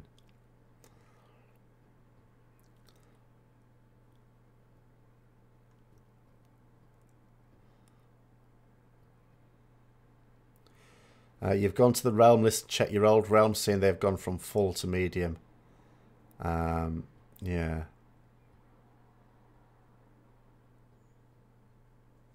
Well, sometimes it's just because of migration. I think what's happened quite a lot in Legion is you've had quite a lot of people moving specific to the high pop guilds. So it could just be that the high population realms have just got even more crowded. It doesn't necessarily mean that sub numbers have gone down this expansion. I'd be very surprised if they have. It could just be that people are just having that view that it's only worth being on a high population realm. And if enough people do that, then... because there's no distinction between high and ultra high.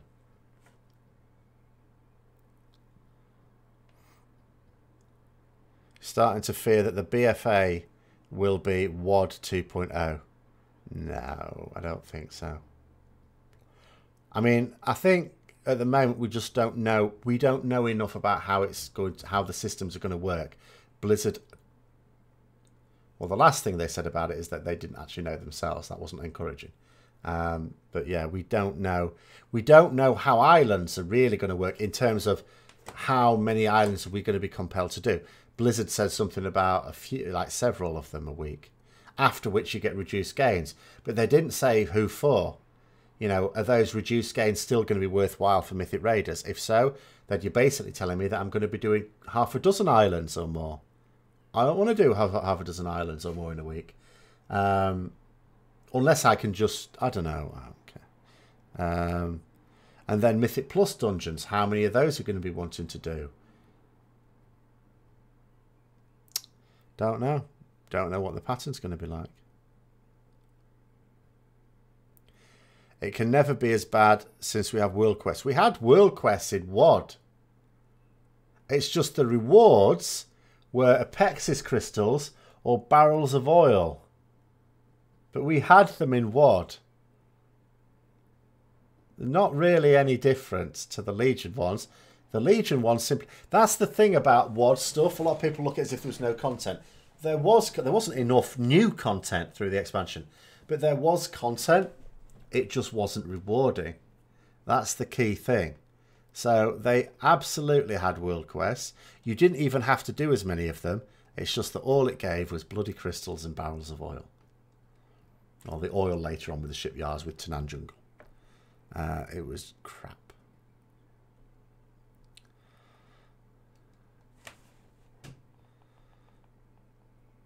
Just need to talk more about battle pets.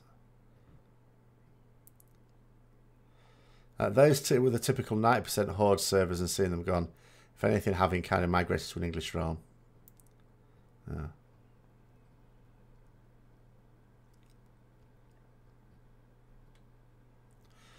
They were shit, but they were shit. The stuff you had to do for those things in WoD was the same as you have to do now. It was just you didn't get the same things from them. I think people's opinions of the content is coloured by the rewards they get from them. Have I experimented with any tank specs in beta? Not in beta, but in alpha I played a blood DK in a few dungeons. Because, you know, even I can play a blood DK. In a dungeon at any rate. Piece of piss.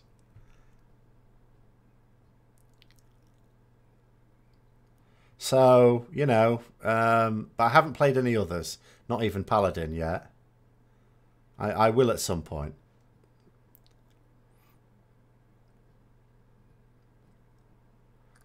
I see, I don't really like Protection Paladin as a tank spec. That's the problem. No, I don't like it. I don't even like it really much in Legion. For tanking, Death Knights I'm fine with. Warriors are always, I mean, warriors are always fine for tanking because they are the original tank. So I've always been okay tanking on my warrior.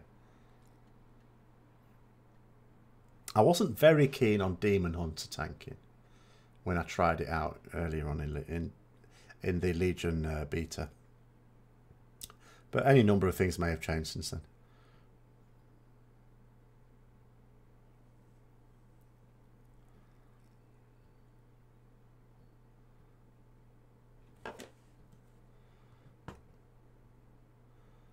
You don't need a target for Shield of the Righteous.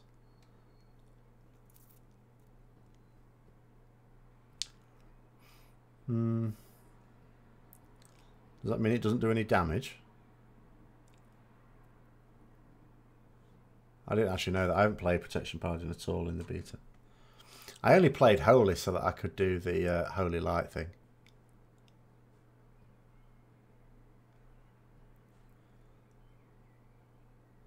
Oh, Frontal Cleave. Oh, that's quite nice. What, like the old Hammer of the Righteous? Is it basically Hammer of the Righteous now? But without putting a debuff on things.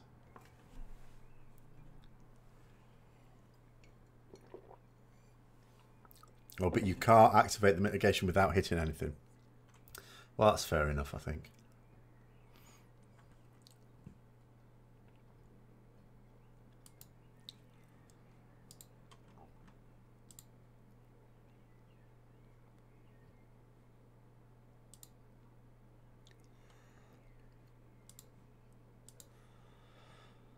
Am I in favour of seals coming back? I'm always in favour of seals. Seals and auras were the Paladin things in Warcraft 3. So I'm always in favour of those. But they're not coming back. You know. Certainly not the next expansion. Maybe the following expansion? I don't know. Maybe I need to chip away at them. Keep putting a post up every week throughout BfA. And see if they'll eventually, it'll soak into their brains to the point where they think it's a good idea. Hi, Lamnakan. Unfortunately, you've come in right at the end. I wish people would stop saying survival hunters look fun.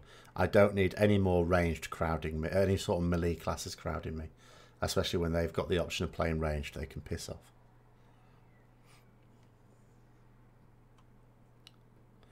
Having to heal was also a Paladin thing. No problem. Oh, thank you, Lamnakan. I have no problem with like battle healing. You know, this is what I would like seals for. I would like seal as talents. You know, I would go.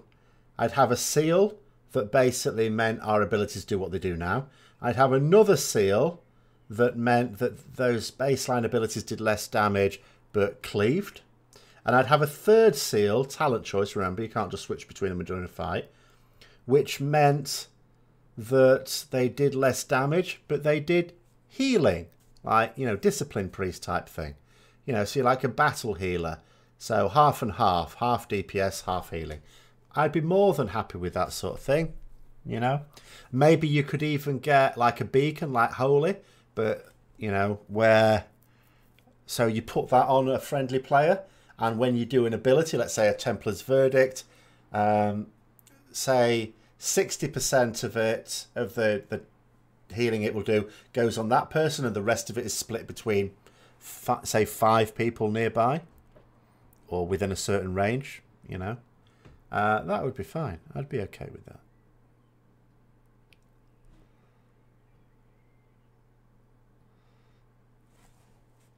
I don't even know what Starfield is. It doesn't sound like a sword and sorcery fantasy game to me, which means I'm likely to have very limited interest. And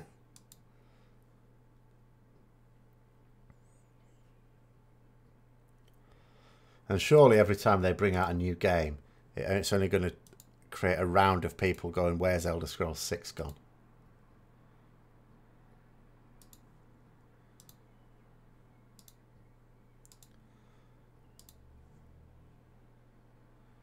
But anyway, we've come, we're 10 minutes over at the moment, so I'm going to call it there, I'm afraid. I'll be, our usual thing, I'll be on tomorrow, the next 2 days with guild raids. Let's see if we can actually clear everything in 2 days this time. And then Friday with some more beta. I've got one more level to get on my Paladin. I'm probably not going to get it before then. So I'll get the final level, then do some level cap stuff, world quests and stuff like that. And then we'll go from there. So thanks for coming on, everyone. It was actually a really good discussion tonight. And good night. I'll see you later.